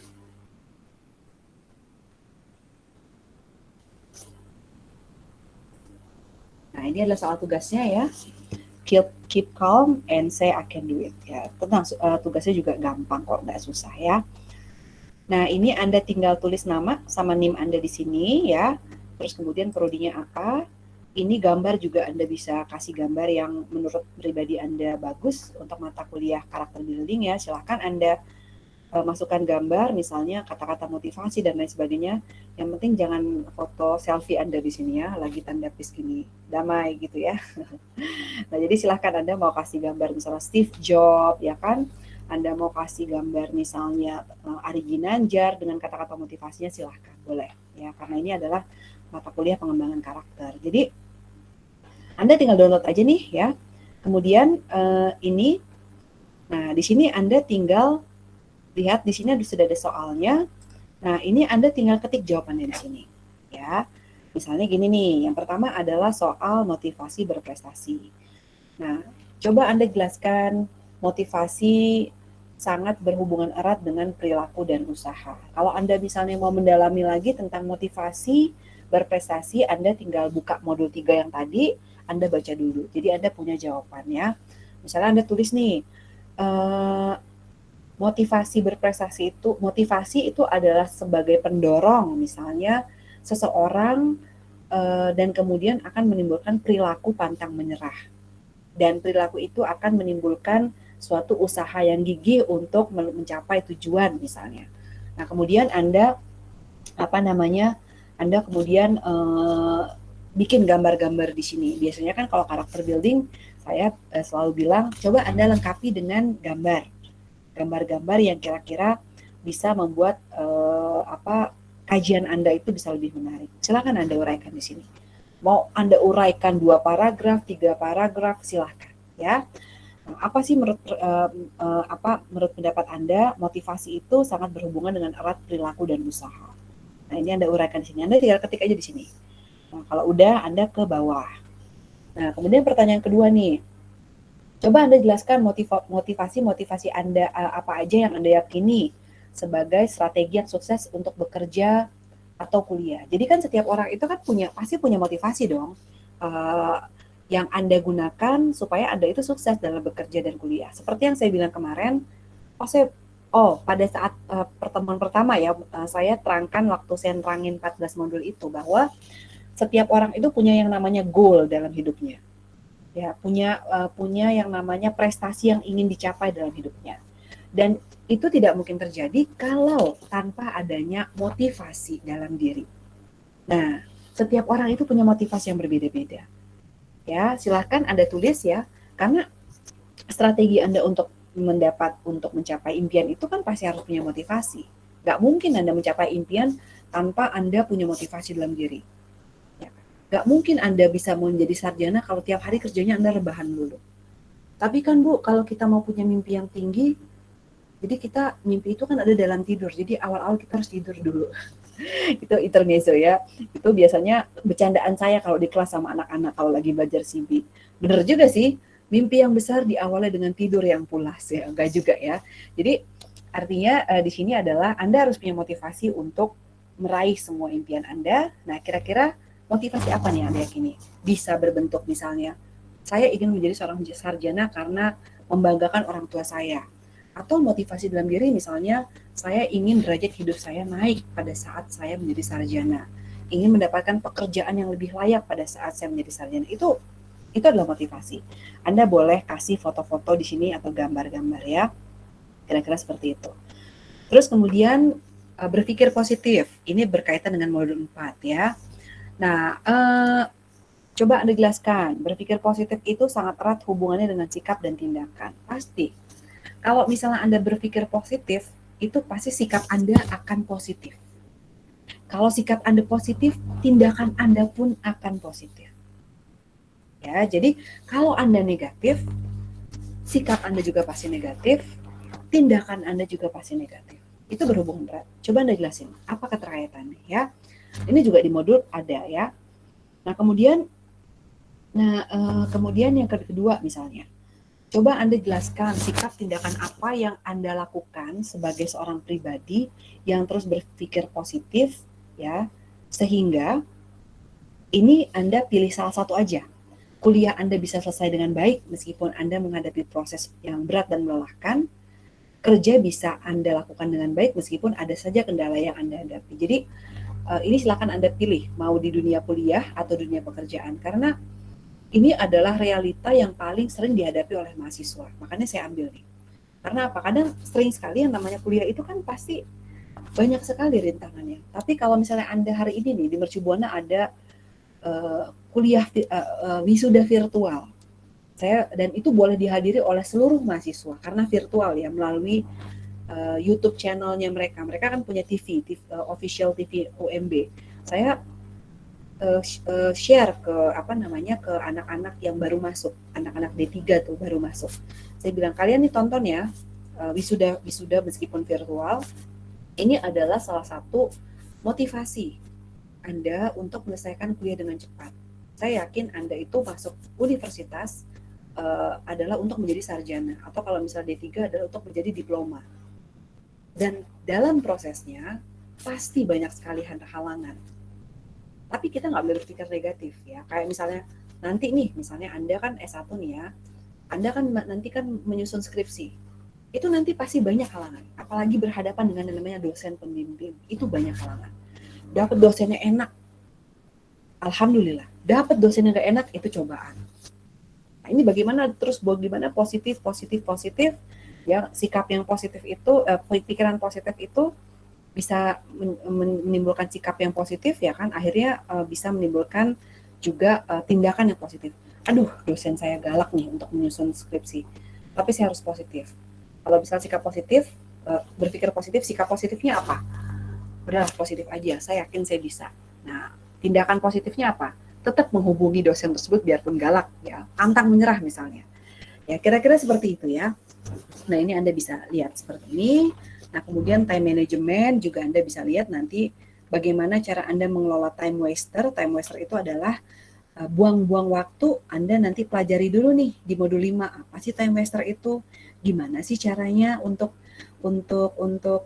mengelola time waster supaya Anda bisa bisa seimbang semua antara pekerjaan dan lain-lainnya. Nah, kemudian komunikasi efektif.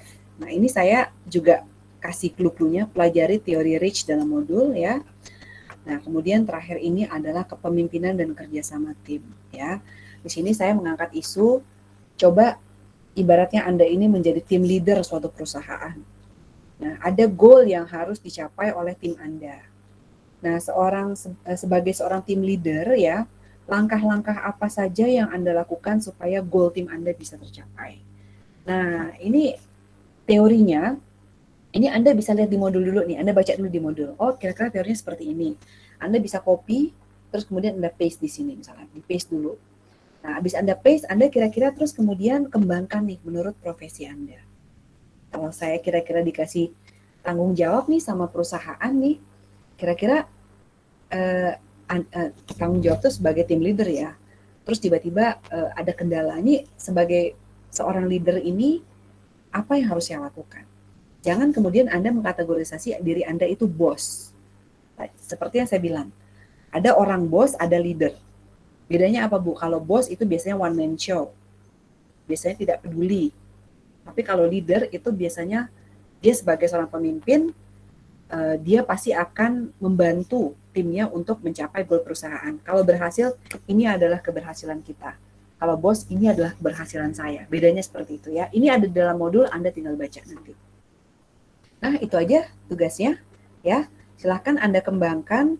Waktunya lama ya, waktunya itu sampai habis UTS ya, 1 minggu habis UTS. Tapi kalau Anda kerjain cepat itu lebih bagus. Kenapa? Karena kalau habis UTS biasanya banyak banget tugas besar dari dosen-dosen lain. Yang ada apa? Yang ada numpuk. Dulu saya ngajar itu, saya kasih nih habis UTS nih. Yang ada jawaban mahasiswa bilang, aduh Bu, banyak banget tugas. Makanya saya bilang, oh ya, oke, strateginya saya kasih di awal, waktunya lama nih. Bu, bagaimana kalau misalnya saya udah selesai nih minggu depannya, kayak Fritz nih, saking senangnya sama karakter building, udah selesai nih dalam seminggu nih.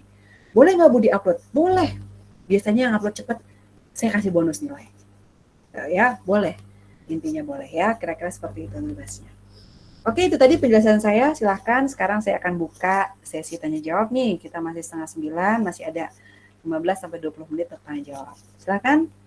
Ibu, saya mau nanya. Boleh, Nadia. Silahkan, Nadia. Ya, selamat malam Bu, selamat malam teman-teman. Ini dideketin lagi supaya suara yang Ya, merdu. Bu. Dengar ya. Iya Bu, udah bener belum Bu? Oke, udah kedengeran belum Fritz? Wahyu udah kedengeran ya suara Nadia Udah Bu, ya? sudah Oh. sangat jelas suara Nadia. Udah jelas.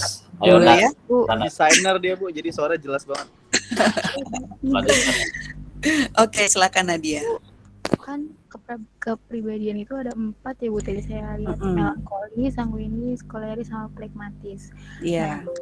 Ada nggak sih Bu manusia yang punya kepribadian lebih dari satu atau mungkin 4-4-nya gitu Bu? Di dalam satu orang itu ada nggak sih Bu yang kayak gitu?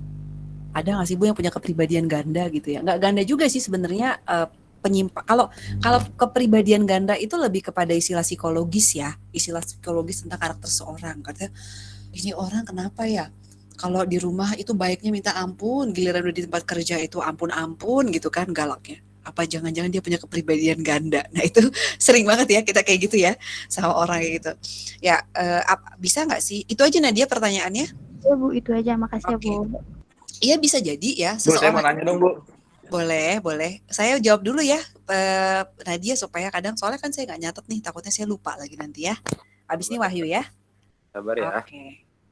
Sabar ya. Nah, jadi bisa Banyak tamu jadi soalnya, banyak tamu. tahu ya. Jadi kadang-kadang itu kan yang saya terangkan tadi adalah tipe kepribadian dasar. Jadi dasarnya begitu, ya. Bisa nggak sih Bu, seseorang itu kemudian yang tadinya dari melankolis ya nggak, terus tiba-tiba dia menjadi koleris, jadi kuat, jadi tiba-tiba perfeksionis, ambisius. Bisa jadi. Biasanya yang merubah seseorang itu adalah keadaan dan situasi. Contoh nih misalnya, Nadia ini datang ke perusahaan sebagai seorang accounting, ya kan? Nah, Nadia ini senang dengan data-data, akhirnya semuanya dikerjakan dengan bagus. Karena kan tadi kan tipikal Nadia ini adalah melankolis misalnya kan. Melankolis itu kan tadi yang saya bilang sangat detail dengan yang namanya data dan lain sebagainya. Dan akhirnya kerjanya bagus nih. Terus Nadia akhirnya dapat promosi naik jabatan. Menjadi bos misalnya ya, bos di divisi accounting. Kan mau nggak mau ada tuntutan tuh. Situasinya berbeda. Dari yang tadinya kita followers, sekarang kita jadi leader. Dan mau nggak mau kan tipikal-tipikal yang namanya menyuruh orang, ambisius untuk menyelesaikan pekerjaan itu kan muncul. Nah itu bisa tuh, bisa kemudian merubah Anda menjadi sedikit keras misalnya. Tetapi kepribadian dasar Anda misalnya, meskipun Anda itu menjadi seorang yang leader, tetapi Anda tetap detail terhadap pekerjaan. Dan biasanya akan berpengaruh sedikit sih, misalnya gini, misalnya Nadia itu kan tipikal dasarnya itu adalah melankolis ya. Nah begitu Anda menjadi leader, Anda sedikit lebih strength, tapi untuk kepemimpinan Anda itu akan menjadi lebih detail kepada anak buah. Jadi misalnya hasilnya tuh nanti diperiksa detail banget. Ya kadang bikin anak buah kesel sih. Ya ampun Bu, salah sedikit doang gitu kan misalnya. Tapi ya itulah, itu adalah kepribadian dasarnya itu ya melankolis. Kadang-kadang tipe kepribadian koleris itu muncul awalnya juga orang-orang yang detail-detail seperti itu. Dia detail sekali. Begitu kan biasanya orang-orang melankolis ini bagus di dalam bekerja karena dia sangat detail. Nah, begitu naik, nah biasanya dia menjadi pemimpin yang sangat detail terhadap pekerjaan. Ada bos ya, ada bos yang saya kasih A, terserah mau bagaimana caranya, perintilan-perintilan kecil nggak diurusin tuh. Yang penting hasilnya bagus, yang penting ada hasilnya. Tapi ada bos yang kemudian dia kasih kerjaan A, tapi caranya diterangin sedikit. Nanti caranya A, B, C, D, E. Jadi si anak buah ini biasanya nggak bisa mengembangkan potensi bagaimana caranya meraih itu. Nah itu biasanya berpengaruhnya ke situ. Jadi bisa saja seorang yang melankolis, kemudian berubah menjadi koleris, tapi kepribadian dasarnya itu tidak bisa dirubah. Tapi dia bisa berubah atas dasar situasi, meskipun kepribadian dasarnya itu nanti akan mempengaruhi tindakan selanjutnya. Kira-kira seperti itu ya Nadia ya. Iya Bu, makasih banyak ya Bu. Sama-sama. Wahyu silahkan. Halo Bu, selamat malam. Yuk, selamat malam. Saya mau nanya ini sih Bu, apa ya? Ya. Apakah kita harus berada di tempat yang sesuai dengan passion kita gitu. Soalnya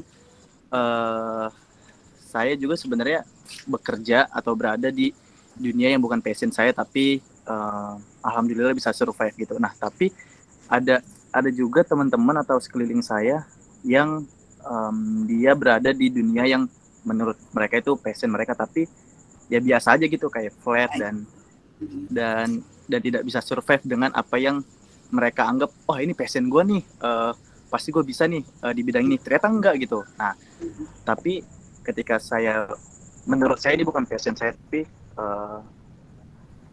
kenapa sih, saya malah bersyukur gitu, dengan bukan passion tapi bisa survive ini. Itu aja sih, bukan karena tadi sempat menyinggung hal itu kan, sesuai dengan passion, harus ada di passion kamu, harus mengikuti passion. Nah, menurut saya ya, bahkan kalau kita terjebak di dalam passion sendiri itu akan menjadi batu sandungan, nggak sih Bu? Itu sih. Thank you Bu. Betul. Ya, jadi yang tadi saya bilang ya, bahwa bakat itu hanya berperan 1% dalam kesuksesan. 99% adalah kerja keras, ya kan, seperti itu. Apakah harus kita bekerja sesuai passion kita? Jawabannya adalah tidak. Yang betul adalah realistis. Kalau sekarang apalagi era pandemi, ya kan, realistis aja lah. Kita sekarang modenya lagi mode bertahan, ya enggak? Nah, yang di sini yang di sini digambarkan di mata kuliah karakter building atau tes psikologi, karena ini banyak banget nih tes psikologi. Kayak dulu nih, kalau saya nggak tahu ya waktu kalian SMA itu ada nggak? Waktu saya SMA itu ada tuh, waktu mau masuk jurusan kuliah, kira-kira ini dia ini bakatnya di mana sih gitu, passionnya di mana sih? Nah itu kita kayak ngisi semacam pertanyaan-pertanyaan banyak banget, nanti disimpulkan oleh psikolog. Nah itu sifatnya hanya rekomendasi, tapi tidak berarti kemudian itu akan menjamin kesuksesan kita. Itu hanya sebagai, kamu ini kayaknya bakatnya ada di sini deh. Nah, apakah itu akan cocok terhadap banyak orang? Belum tentu. Apakah itu akan cocok kepada sebagian orang? Bisa jadi. Artinya apa? Artinya itu hanya sebagai rekomendasi aja. Misalnya gini nih, misalnya Anda ini orang yang introvert misalnya. Introvert itu tertutup banget, ngomong sama orang itu nggak bisa. Nah, tiba-tiba Anda dapat pekerjaan itu marketing, ya kan, marketing. Nah, marketing itu kan harus ngomong tuh sama orang, rayu orang dan lain sebagainya. Ayolah gini-gini, atau memasarkan produk itu kan harus tampil di depan orang, ya kan, harus kemudian bujuk rayu. Nah, kalau misalnya ternyata Anda itu punya kesulitan untuk berbicara dan lain sebagainya, itu kan akan menyulitkan diri Anda pribadi. Sebagian besar memang cocok analisa itu, tapi sebagian besar misalnya sebagai Anda seorang introvert, saya bisa kok, akhirnya Anda latihan terus, itu namanya kerja keras, dan akhirnya Anda berhasil juga gitu. Jadi yang tadi saya ajaran ilmu psikologi itu sebenarnya hanya rekomendasi sifatnya. Kalau Anda punya bakat di bidang itu, kalau diasah itu akan lebih bagus lagi. Intinya sih seperti itu. Ya, misalnya gini, Anda punya bakat nih ngomong sama orang, ya kan? Terus tiba-tiba Anda terjun ke dunia marketing, itu kan cocok tuh. Nah, analisanya adalah, kemungkinan itu akan bagus untuk pengembangan diri Anda ke depan. Itu sifatnya adalah rekomendasi. Tapi sekali lagi, yang namanya keberhasilan, yang namanya bakat itu hanya menentukan 1% keberhasilan Anda. 99% itu adalah usaha dan kerja keras, ya. Jadi yang kita bicarakan itu adalah rekomendasi saja, supaya kadang manusia itu apalagi di usia-usia Anda itu, usia-usia Anda atau usia-usia kita kuliah ya, itu kan namanya sedang mencari jati diri, ngerti nggak? Ya kan, pencarian jati diri. Kadang-kadang anak-anak SMA tuh kenapa perlu dilangsungkan tes psikologis. Karena mereka suka bingung nih, saya ini cocoknya jurusan mana sih? Saya pengen banget nih masuk jurusan MIPA ya, tapi saya nggak pinter matematikanya, ini gimana ya? Nah, kadang-kadang mereka masih bingung tuh, masih galau.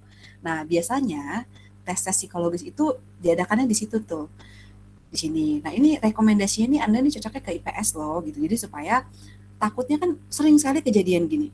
Sering sekali nih anak yang tidak punya kemampuan berhitung secara baik gitu. Saya maunya masuk akuntansi deh. Soalnya akuntansi ini menjanjikan sekali nih masa depannya misalnya. Bisa kerja dimanapun, semua perusahaan butuh accounting. Padahal dia passionnya bukan di situ, ya. Itu dia ikut keren-kerenan doang misalnya. Nah begitu masuk, bertahan cuma 1 semester kuliah, 2 semester kuliah, kan sayang. Nah disitulah peran-peran tes psikologis itu rekomendasinya di situ. Misalnya Anda direkomendasikan ke sini deh, karena Anda tuh bakatnya kira-kira ke sini. Ya meskipun itu yang saya bilang tadi tidak kemudian itu akan menjadi 100% keberhasilan Anda. Tetap yang tadi saya bilang, bakat itu hanya 1%, sisanya 99% adalah usaha. Ya kira-kira seperti itu ya Wahyu ya. Kalau misalnya Anda lebih sukses sekarang daripada orang-orang yang bekerja di passionnya, alhamdulillah itu adalah usaha dan kerja keras Anda. Kira-kira seperti itu. Dan juga satu lagi, nasibnya bagus berarti. Ya. Nasib itu itu adalah laki. Ya. Jadi benar loh. Kalau kata orang-orang 1% usaha, 90% usaha, sisanya adalah luck, berkeberuntungan. Ya. Nah, kalau masalah luck itu adalah yang tadi, jendela gelap. Suatu misteri yang kita nggak bisa. Jendela gelap, ya. Itu namanya rezeki Tuhan, ya. Tergantung amal perbuatan anak soleh katanya. Siap Bu. Begitu mungkin ya. Bu. Ya kira-kira seperti itu. Ya, siapa lagi yang bertanya Bu, silakan. Malam Bu, Yanuar Bu. Yanuar silakan Yanuar. Bu mau melanjutkan sedikit aja Bu, nih pertanyaannya Wahyu.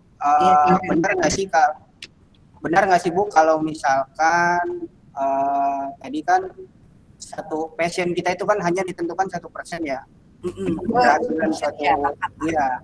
Nah, biasanya ada orang yang bilang jika kita ingin berhasil itu kita harus mencintai dulu apa yang kita kerjakan. Artinya kan kita memang sepenuh hati ya kita lakukan ya Bu ya, kerja itu. Itu benar nggak sih Bu? Jawabannya adalah benar. Karena yang tadi saya bilang, aura positif itu akan mengeluarkan sikap positif.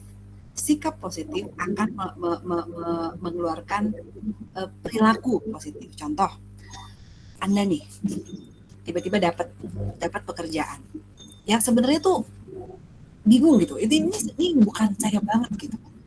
Tapi Anda berusaha untuk menerima itu dengan baik. Anda berusaha berpikir positif. Udahlah, saya bersyukur aja. Sekarang ini era pandemi, cari kerja itu susah. Ya kan, udah saya bertahan aja, saya jalani dengan sebaik mungkin, bekerja sekeras mungkin. Itu adalah berpikir positif dan akan melahirkan sikap positif. Sikapnya apa? Misalnya Anda jadi semangat dan akhirnya berusaha untuk mencintai apa yang Anda lakukan. Apa perilaku positifnya? Pekerjaan Anda akhirnya terselesaikan dengan baik.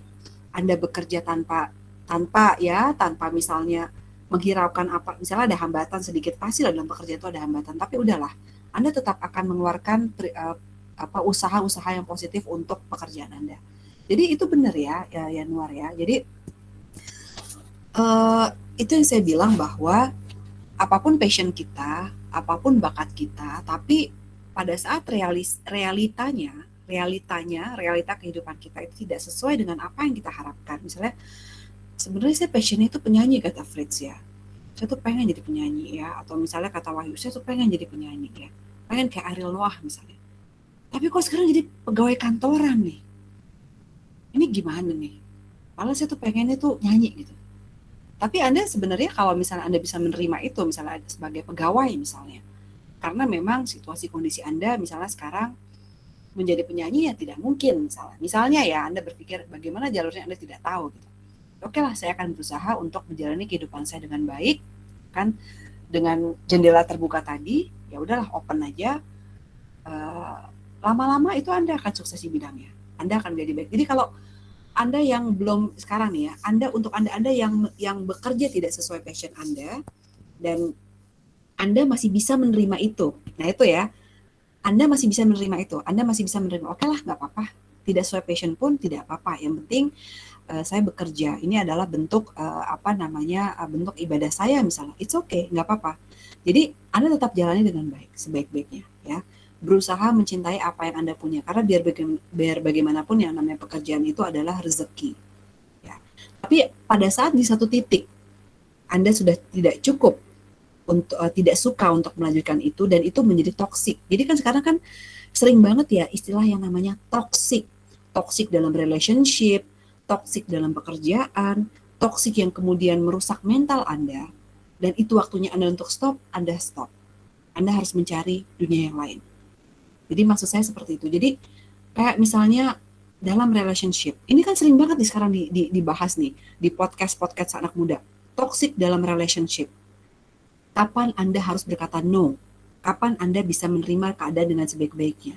Pada saat itu bisa menjadi toxic dan kemudian membahayakan kesehatan mental Anda dan Anda harus stop. Oke, silahkan Anda stop. Daripada mental Anda terganggu. Nah, jadi kira-kira di situ ya, cintai apa yang menjadi pekerjaan Anda, cintai dulu sampai Anda merasa ya udah it's time to stop. Kira-kira seperti itu ya Yanuar ya. Gak apa-apa, kita bekerja tidak sesuai passion kita gak apa-apa. Ya, it's okay. Selama itu masih kan manusia itu punya batas toleransi ya. Istilahnya kan seperti itu ya.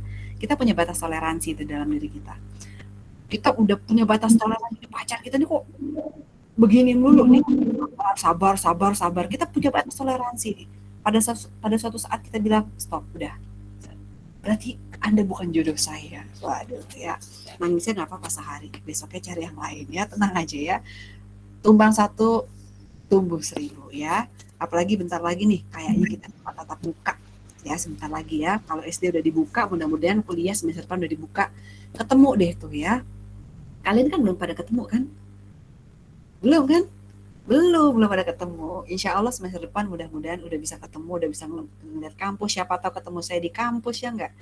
Nah itu jangan bersedih ya untuk yang toxic relationship. Nah, nanti di kampus sudah tinggal gampang banyak, tinggal tunjuk aja ya, tinggal tunjuk doang gitu, maksud saya belum tentu dianya mau sama kamu ya. Oke, kira-kira seperti itu ya Yanuar ya. Baik, Bu, satu lagi Bu, satu Boleh, lagi. boleh. Ini mengenai tipe kepribadian manusia. Tadi kan begitu Ibu bilang satu yang pertama itu kan sanguin ya Bu ya. Nah, saya jujur memang begitu tadi Ibu bilang sanguin dan menjelaskan kelebihannya, memang ada beberapa yang merasa di situ ada pada diri saya sendiri Bu.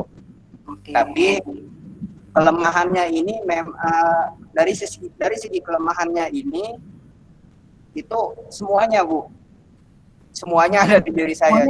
Kamu gitu. Betul, dari berbicara terlalu banyak, mementingkan diri sendiri, sulit berkonsentrasi dan kurang disiplin Bu tentunya. Nah, maksud saya ini pertanyaan saya, apakah yang menjadi kelemahan ini menjadi suatu habit dan bisa dihilangkan tidak Bu kelemahan ini Bu? Tentu bisa. Makanya kan kenapa ini menggali potensi diri, karena apa? Karena manusia itu untuk mencapai kesuksesan kita harus kenal diri kita sendiri dulu deh yang pertama nih. Nah, kelebihan saya di mana sih? Kekurangannya saya di mana sih? Ternyata saya tipikalnya sanguin nih. Kelemahan saya apa? Kelemahan itu kalau misalnya seperti bukan karakter ya, misalnya kurang disiplin itu kan bisa diperbaiki sebetulnya, ya kan? Makanya kenapa ada yang namanya pelajaran kenapa sih kalau kita mau sukses atau berhasil kita harus kenal dulu nih diri kita di mana. Terutama apa? Terutama kelemahan diri kita ini ada di mana. Kalau kita nggak bisa menghilangkan itu, paling nggak kita menghindari itu. Misalnya gini, tipikal saya ini sensitif banget. Saya diomongin orang dikit aja, rasanya tuh kepikiran berhari-hari. Misalnya nih, ya kan? Tapi saya nggak bisa menghilangkan itu dari dulu saya tuh begitu. Nah, yang Anda harus lakukan adalah trik. Bagaimana cara supaya Anda tidak terlalu berkumpul dengan orang-orang yang suka membicarakan kelemahan orang lain misalnya.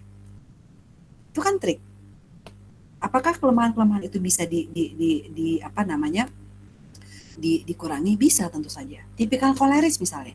Tipikal koleris ternyata begitu Anda, oh ternyata saya tuh koleris ya. Misalnya ada nih bos, ternyata saya ini sering banget nih nyuruh-nyuruh anak buah saya nih begini-begini, dan ternyata saya tuh nggak peka terhadap anak buah saya. Nah, bagaimana saya bisa menjadi seorang koleris yang sempurna misalnya, meskipun tidak ada seorang yang sempurna. Kadang gini, orang, makanya saya kan tadi bilang, coba Anda berkontemplasi terhadap diri Anda pribadi. Ya, apa sih kekurangan saya sebagai pribadi? Yang kedua, coba Anda tanya, apa sih kelemahan saya? Dan ini adalah yang saya bilang tadi, jangan sensitif kalau Anda kemudian diberikan nasihat oleh orang lain. Dan kalau bisa, minta pendapat dengan orang-orang yang objektif menilai orang.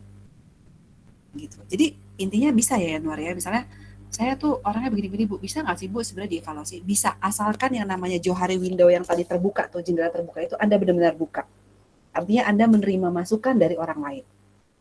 Jadi Anda sudah siap itu secara mental, Anda menerima kritik.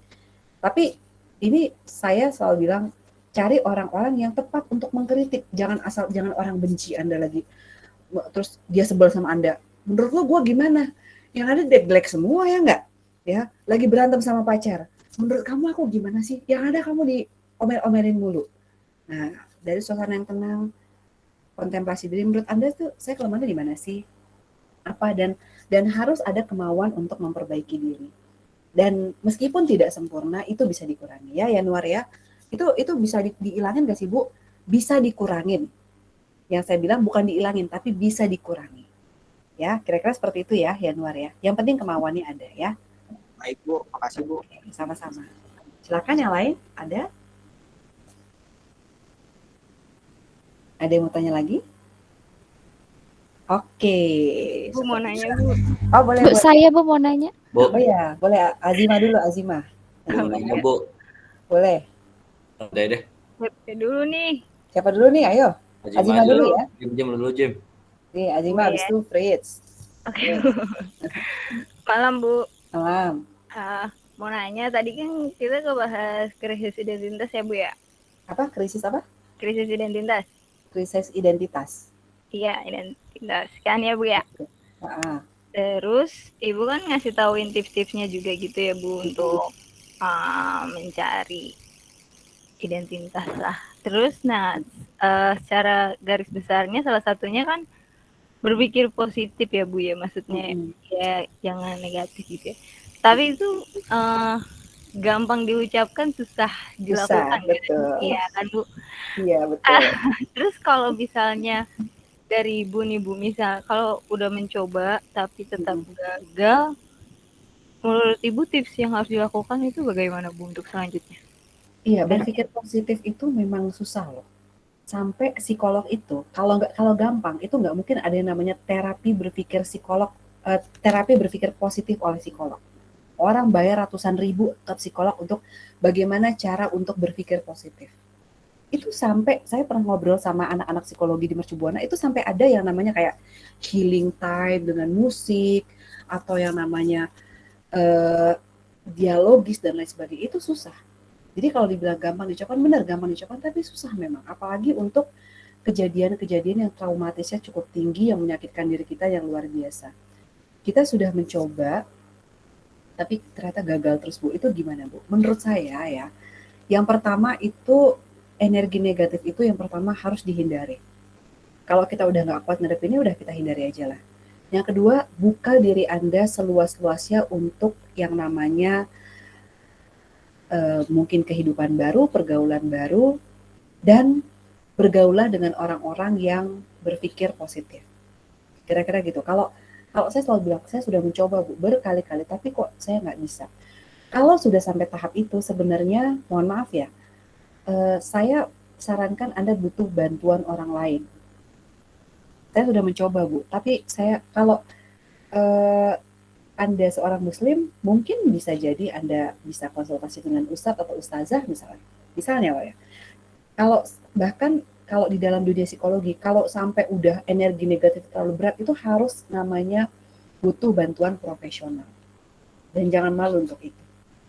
Karena orang yang terlalu banyak menyerap energi negatif itu, Anda tahu kan kasus-kasus sekarang banyak sekali. Bahkan kalau di Amerika, kalau kita lihat tuh Saking orang negatif itu bisa sampai, jangan sampai Anda terjerumus ke jurang namanya depresi. Ngerti kan depresi? Dan Anda tahu depresi itu bisa ngapain?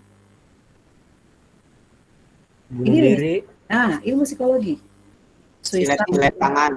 Yes, jangan sampai, tapi ya, saya yakin nggak sampai begitu ya. Tapi itu ada. Jadi saya udah mencoba sebalik mungkin. Coba Anda jauhi energi itu. Yang pertama. Yang kedua, kalau nggak bisa juga Anda butuh bantuan profesional. Profesional itu saya nggak bilang psikolog. Mungkin bisa ustadz, ustazah, mungkin bisa keluarga terdekat, ya kan? Yang terus kemudian memberikan support kepada Anda. Yang ketiga, Anda harus buka semua kesempatan dalam diri Anda untuk bergaul kepada orang baru yang beraura positif. Kalau nggak bisa juga, mungkin terakhir Anda perlu bantuan yang namanya psikolog. Itu saya selalu tekan ke mahasiswa. Jangan, ada loh mahasiswa saya tuh yang saking kerasnya di rumah, kehidupan di rumah, ibu bapaknya cerai, terus kemudian ibunya punya suami lagi, dan akhirnya dia diperlakukan kurang baik oleh ayah angkat itu sampai itu kan kalau di Mercu Buana ada bimbingan konseling tuh. Itu nanti ada psikolog, ada anak psikologis yang ngarahinnya harus kemana. Bahkan jangan sampai ke jurang depresif. Kira-kira seperti itu ya. Kira-kira seperti itu ya, Azimah ya. Pokoknya penyakit mental itu jangan sampai dipendam sendiri lah, istilahnya seperti itu. Harus bergaul dengan orang-orang yang positif dan support Anda. Jauhi energi negatifnya dulu. Pokoknya jangan sampai yang namanya jatuh ke jurang depresi. Kita tahu lah apa yang terjadi kalau bahkan orang sampai harus minum obat untuk itu. Kalau di Amerika kita sering dengar tuh film-film psikopat itu kan psikolog, dia dialog. Padahal sebenarnya nggak apa-apa orang itu, ternyata dia mengalami depresi. Penyanyi-penyanyi besar tuh banyak yang mengalami depresi ya, kira-kira seperti itu. Saya singkat-singkat aja ya supaya semuanya ini ya bisa bertanya. Oke, seperti itu ya Azimah ya. Bu, kasih ya Bu. Kira-kira siapa lagi? Fritz, ayo siapa lagi ya? Oh ya Bu, saya Bu. Biar singkat jelas padat ya. Apa namanya? Saya di kerjaan punya bos, bisa dibilang kayak dia punya kepribadiannya koleris deh Bu. Koleris, marah-marah gitu. mulu ya? Nggak marah-marah, nggak galak sih sebenarnya, cuma perfeksionis mereka. Dia marah-marah terus, dia maunya benar Bu, dia maunya itu perfeksionis terus Bu, mau di mata anak buah ataupun di mata atasannya dia Bu. Jadi salah yang menurut saya sih Bu, dia tuh nggak pernah mau menerima masukan Bu, walaupun yang dia suruh itu tuh ide-idenya dia tuh sebenarnya tuh itu merugikan, nggak masuk akal, dan itu benar-benar maksud saya tuh kayak kelihatannya tuh yang lo kasih masukan ke gue tuh kayaknya lama deh, kayaknya setiap saya mau ngasih ide saya sama dia nggak pernah didengar Bu, kayak udah lu ikutin gue aja, dan itu yang ngebuat rugi di saya Bu. Jadi ruginya kayak rugi di waktu, rugi fisik juga, capek. Nah, pertanyaan saya itu buat ngadepin yang punya kepribadian koleris itu gimana sih Bu? Iya, jadi gini, itu yang tadi saya bilang pada saat saya menerangkan itu, terakhir kan saya bilang bahwa tidak bisa setiap manusia itu dipaksa menjadi pribadi yang sama seperti kita. Tidak bisa setiap manusia itu punya saya istilah ibaratnya. Jadi ya setiap orang itu punya pribadi masing-masing, dan saya yakin bos Anda itu pasti punya kelebihan dan pasti punya kekurangan. Ya, cara ngadepinnya gimana? Cara ngadepinnya untuk orang-orang koleris ya mungkin Anda, apalagi dalam posisi itu adalah bos Anda, dan itu memang biasanya tipe leader itu begitu gitu. Ya mungkin Anda lebih banyak dengan sabar, ya. Oke lah, Anda bisa menerima itu semua ya dengan sabar, dengan baik. Ya udah jalani apa yang dia perintahkan, karena memang tipikal koleris harus dihadapinya dengan tenang. Kalau koleris sama koleris, misalnya Anda punya bos koleris, Anda menghadapinya dengan tipikal juga keras, itu nggak akan ketemu. Cara menghadapinya ya mungkin ada dengan sabar, dengan memberikan masukan dengan kata-kata yang tepat, ya. Dan kemudian untuk beberapa hal coba Anda modul berapa ya? Itu nanti ada bagaimana cara berhadapan dengan pemimpin yang tipikal seperti ini. Itu nanti ada tips-tipsnya. Kalau sekarang saya ungkapkan panjang sekali. Tapi intinya adalah bahwa yang pertama Anda harus terima di dalam diri Anda. Iya, memang tipikal orang beda-beda. Yang kedua, jangan terlalu diambil hati dan jangan terlalu diambil pusing, jalani aja apa adanya. Dan Anda sampai batas toleransi Anda. Kalau misalnya ya udahlah, terima aja, jalani dengan baik, berpikir positif, keluarkan aura positif, insya Allah Anda bisa, ya sudahlah, kita jalani aja. Ya, sampai mungkin di satu titik di mana menurut Anda ini tidak baik, ya silakan Anda mengkritik. Ya, meskipun orang-orang koleris itu begitu, ya anti kritik. Memang agak susah ngadepin orang-orang seperti itu, ya. Tapi ya kita yang harus bisa membuka dan menjadi penengah tipikal kita nih. Saya lihat Fris ini kan mungkin tipikalnya lebih kepada melankolis ya, atau apa ya, oke lah gitu kan. Ya sudah, jangan terlalu diambil pusing ya. Tips dari saya, hadapnya dengan baik, dengan sabar, dan tetap positif. Kira-kira seperti itu aja Fris ya. Jangan terlalu diambil berat atau seperti apa, nanti kalau enggak Anda, ya kalau kecuali Anda mau berhadapan langsung, nanti yang ada Anda bisa bentrok satu sama lain. Mau tidak mau, suka tidak suka, ya memang harus seperti itu. Tipikal orang beda-beda ya. Hadapinya dengan kepala dingin, berpikir positif terus. Kira-kira seperti itu Fritz ya. Oke? Iya, Bu. Ya. Oke, siapa lagi tadi ya? Cantika ya? Iya Bu, saya Bu. Oh ya, silakan Cantika. Ini mengenai pekerjaan ya Bu ya. Jadi contoh nih Bu, ada seseorang diberikan tanggung jawab untuk melakukan suatu pekerjaan. Nah, kita mengerjakan pekerjaan ini ya Bu, jadi kita tuh belum tahu ini passion kita atau bukan ya Bu dalam bidang ini. Coba deketin lagi mic-nya, kayaknya agak. Ini udah jelas belum Bu? Udah jelas.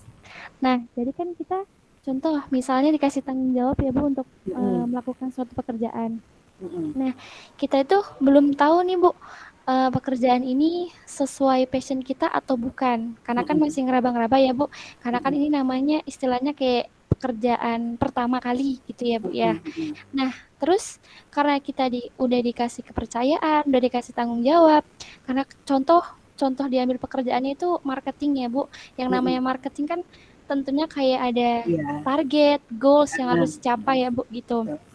Nah, karena kita di sini istilahnya masih baru ya Bu di bidang tersebut. Jadi kan kita awal-awalnya sih masih pikirannya positif ya Bu. Oke lah, dijalani dulu gitu ya kan Bu ya. Nah, terus untuk di bulan awal ini ya Bu ya, itu kan kita belum capai target. Jadi kan masih positive thinking, ya udah deh, semoga di bulan depan bisa capai gitu ya Bu ya. Nah, terus semakin kesini ya Bu, makin kita jalani, makin kita dalami untuk bidang tersebut, jadi kita tuh kayak ngerasa tertekan gitu ya Bu ya. Karena kan kita tuh udah berusaha berpositif thinking, aku pasti bisa. Tentunya Bu kayak gitu. Tetap tidak bisa ya, tetap tidak mencapai target istilahnya. Iya, gitu Bu. Jadi kan kita tuh selagi mau usaha, kita harus coba, siapa tahu kita bisa capai target tersebut ya Bu gitu. Nah, yang namanya manusia itu kan ada titik jenuhnya ya Bu, ataupun ada titik bosannya. Apalagi kalau sudah merasa dia tuh kayak maksudnya kayak itu sih Bu, apa ya, ngerti saya, kayak tertekan gitu ya Bu. Nah, kalau misalnya kita udah ada di posisi tertekan, tentunya kan kita kayak mau coba di bidang lain ya Bu. Nah, kita tuh mau coba di bidang lain, jadi kita merasa kayak terjebak di bidang sebelumnya Bu. Seperti itu. Itu menurut Ibu bagaimana cara kita menyikapinya untuk keluar dari situ Bu? Gini ya, jadi seseorang itu menemukan passion dalam bekerja itu biasanya tidak bisa berdasarkan firasat, sebenarnya kayak ini passion aku deh. Tidak bisa begitu juga. Jadi kadang-kadang kita tuh harus mencoba beberapa pekerjaan yang akhirnya kita menemukan pekerjaan yang cocok. Ngerti nggak? Jadi kadang-kadang ada mahasiswa yang passion saya di nyanyi nih dari awal ya. Tapi ternyata dia kerja di bank juga, dia kerja di akunting juga. Dan lama-lama, oh ternyata enak juga ya pekerjaan ini. Dan ternyata dia mencintai pekerjaan itu. Itu bisa dibilang passion kamu juga. Jadi kalau dibilang passion saya itu ada di mana, gak sesuai passion saya, itu memang orang itu harus mencoba beberapa bidang baru, wah ternyata ini cocok banget nih pekerjaan dengan saya, ya. Karena untuk menemukan sesuatu yang kita suka kan kita harus coba dulu, ya kan. Nah, Bu, bagaimana kalau misalnya saya sudah berusaha, Bu, sebaik mungkin. Itu yang saya bilang tadi bahwa setiap manusia itu punya batas toleransi. Kalau dia sudah menjadi toksik dalam diri, artinya penuh tekanan, pressure, dan lain sebagainya, Anda harus tahu kapan Anda bilang stop dan mencoba yang baru. Dan siapa yang bisa melihat? Yang bisa melihat itu adalah Anda sendiri. Pada saat saya bekerja sebagai dosen yang misalnya nih, saya nggak suka gitu. Lama-lama saya jenuh banget. Aduh, kayaknya ini emang saya harus berhenti menjadi dosen. Nah, makanya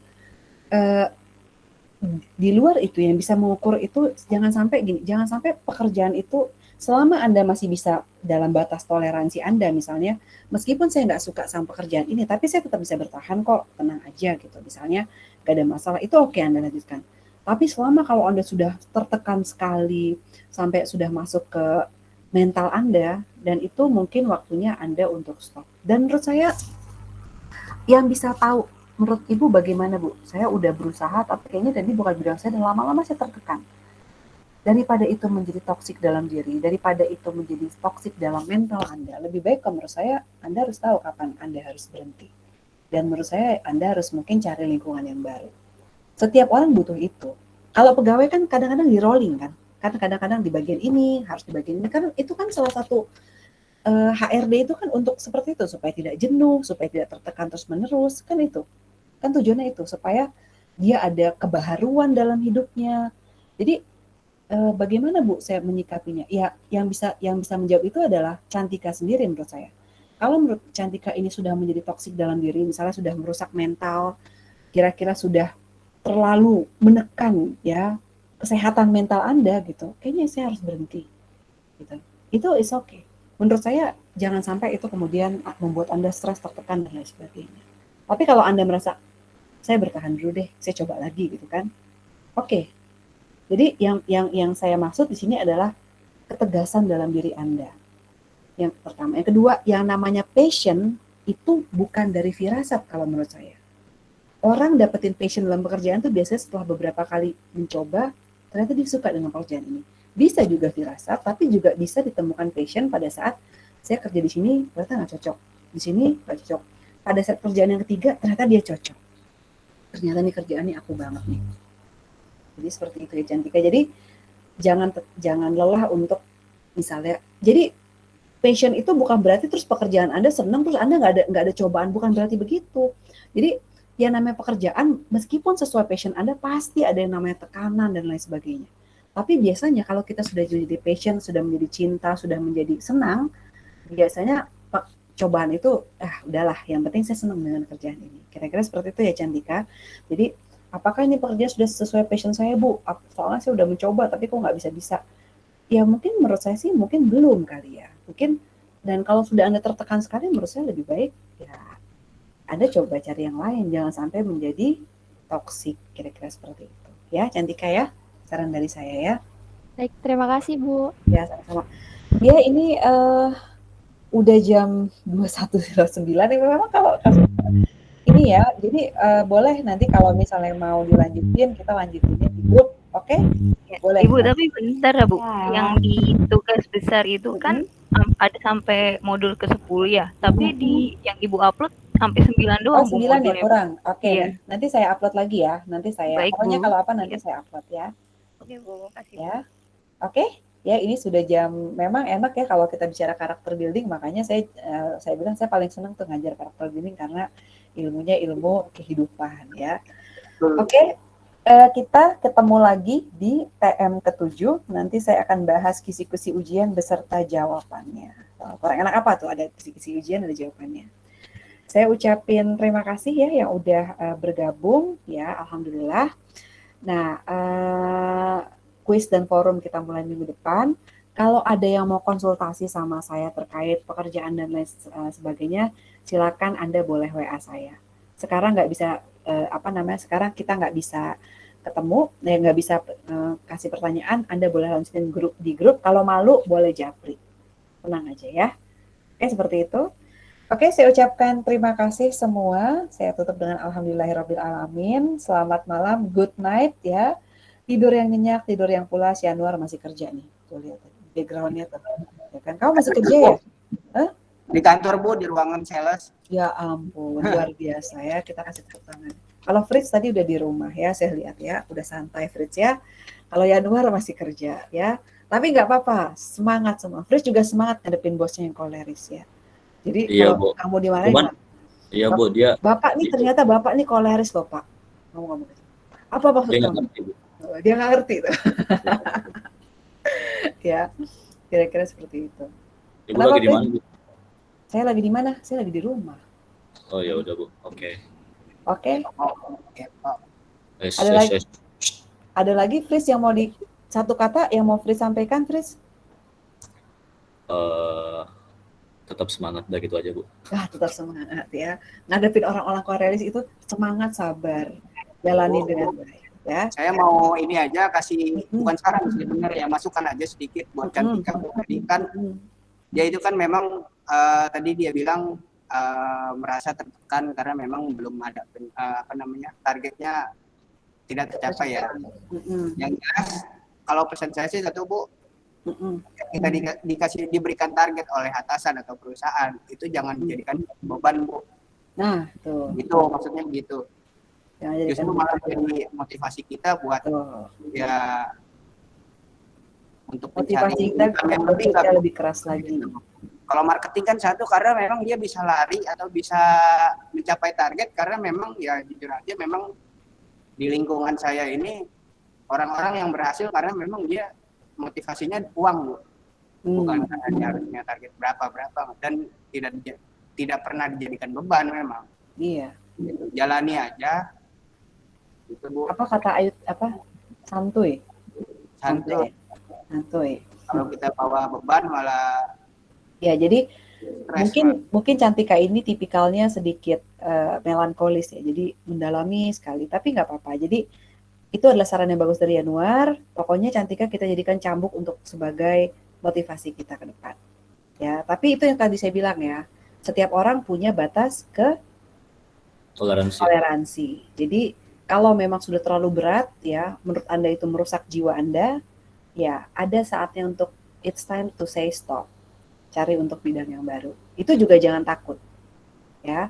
Jack Ma aja mencari sukses seperti sekarang itu kan dia kan mencari berbagai banyak hal.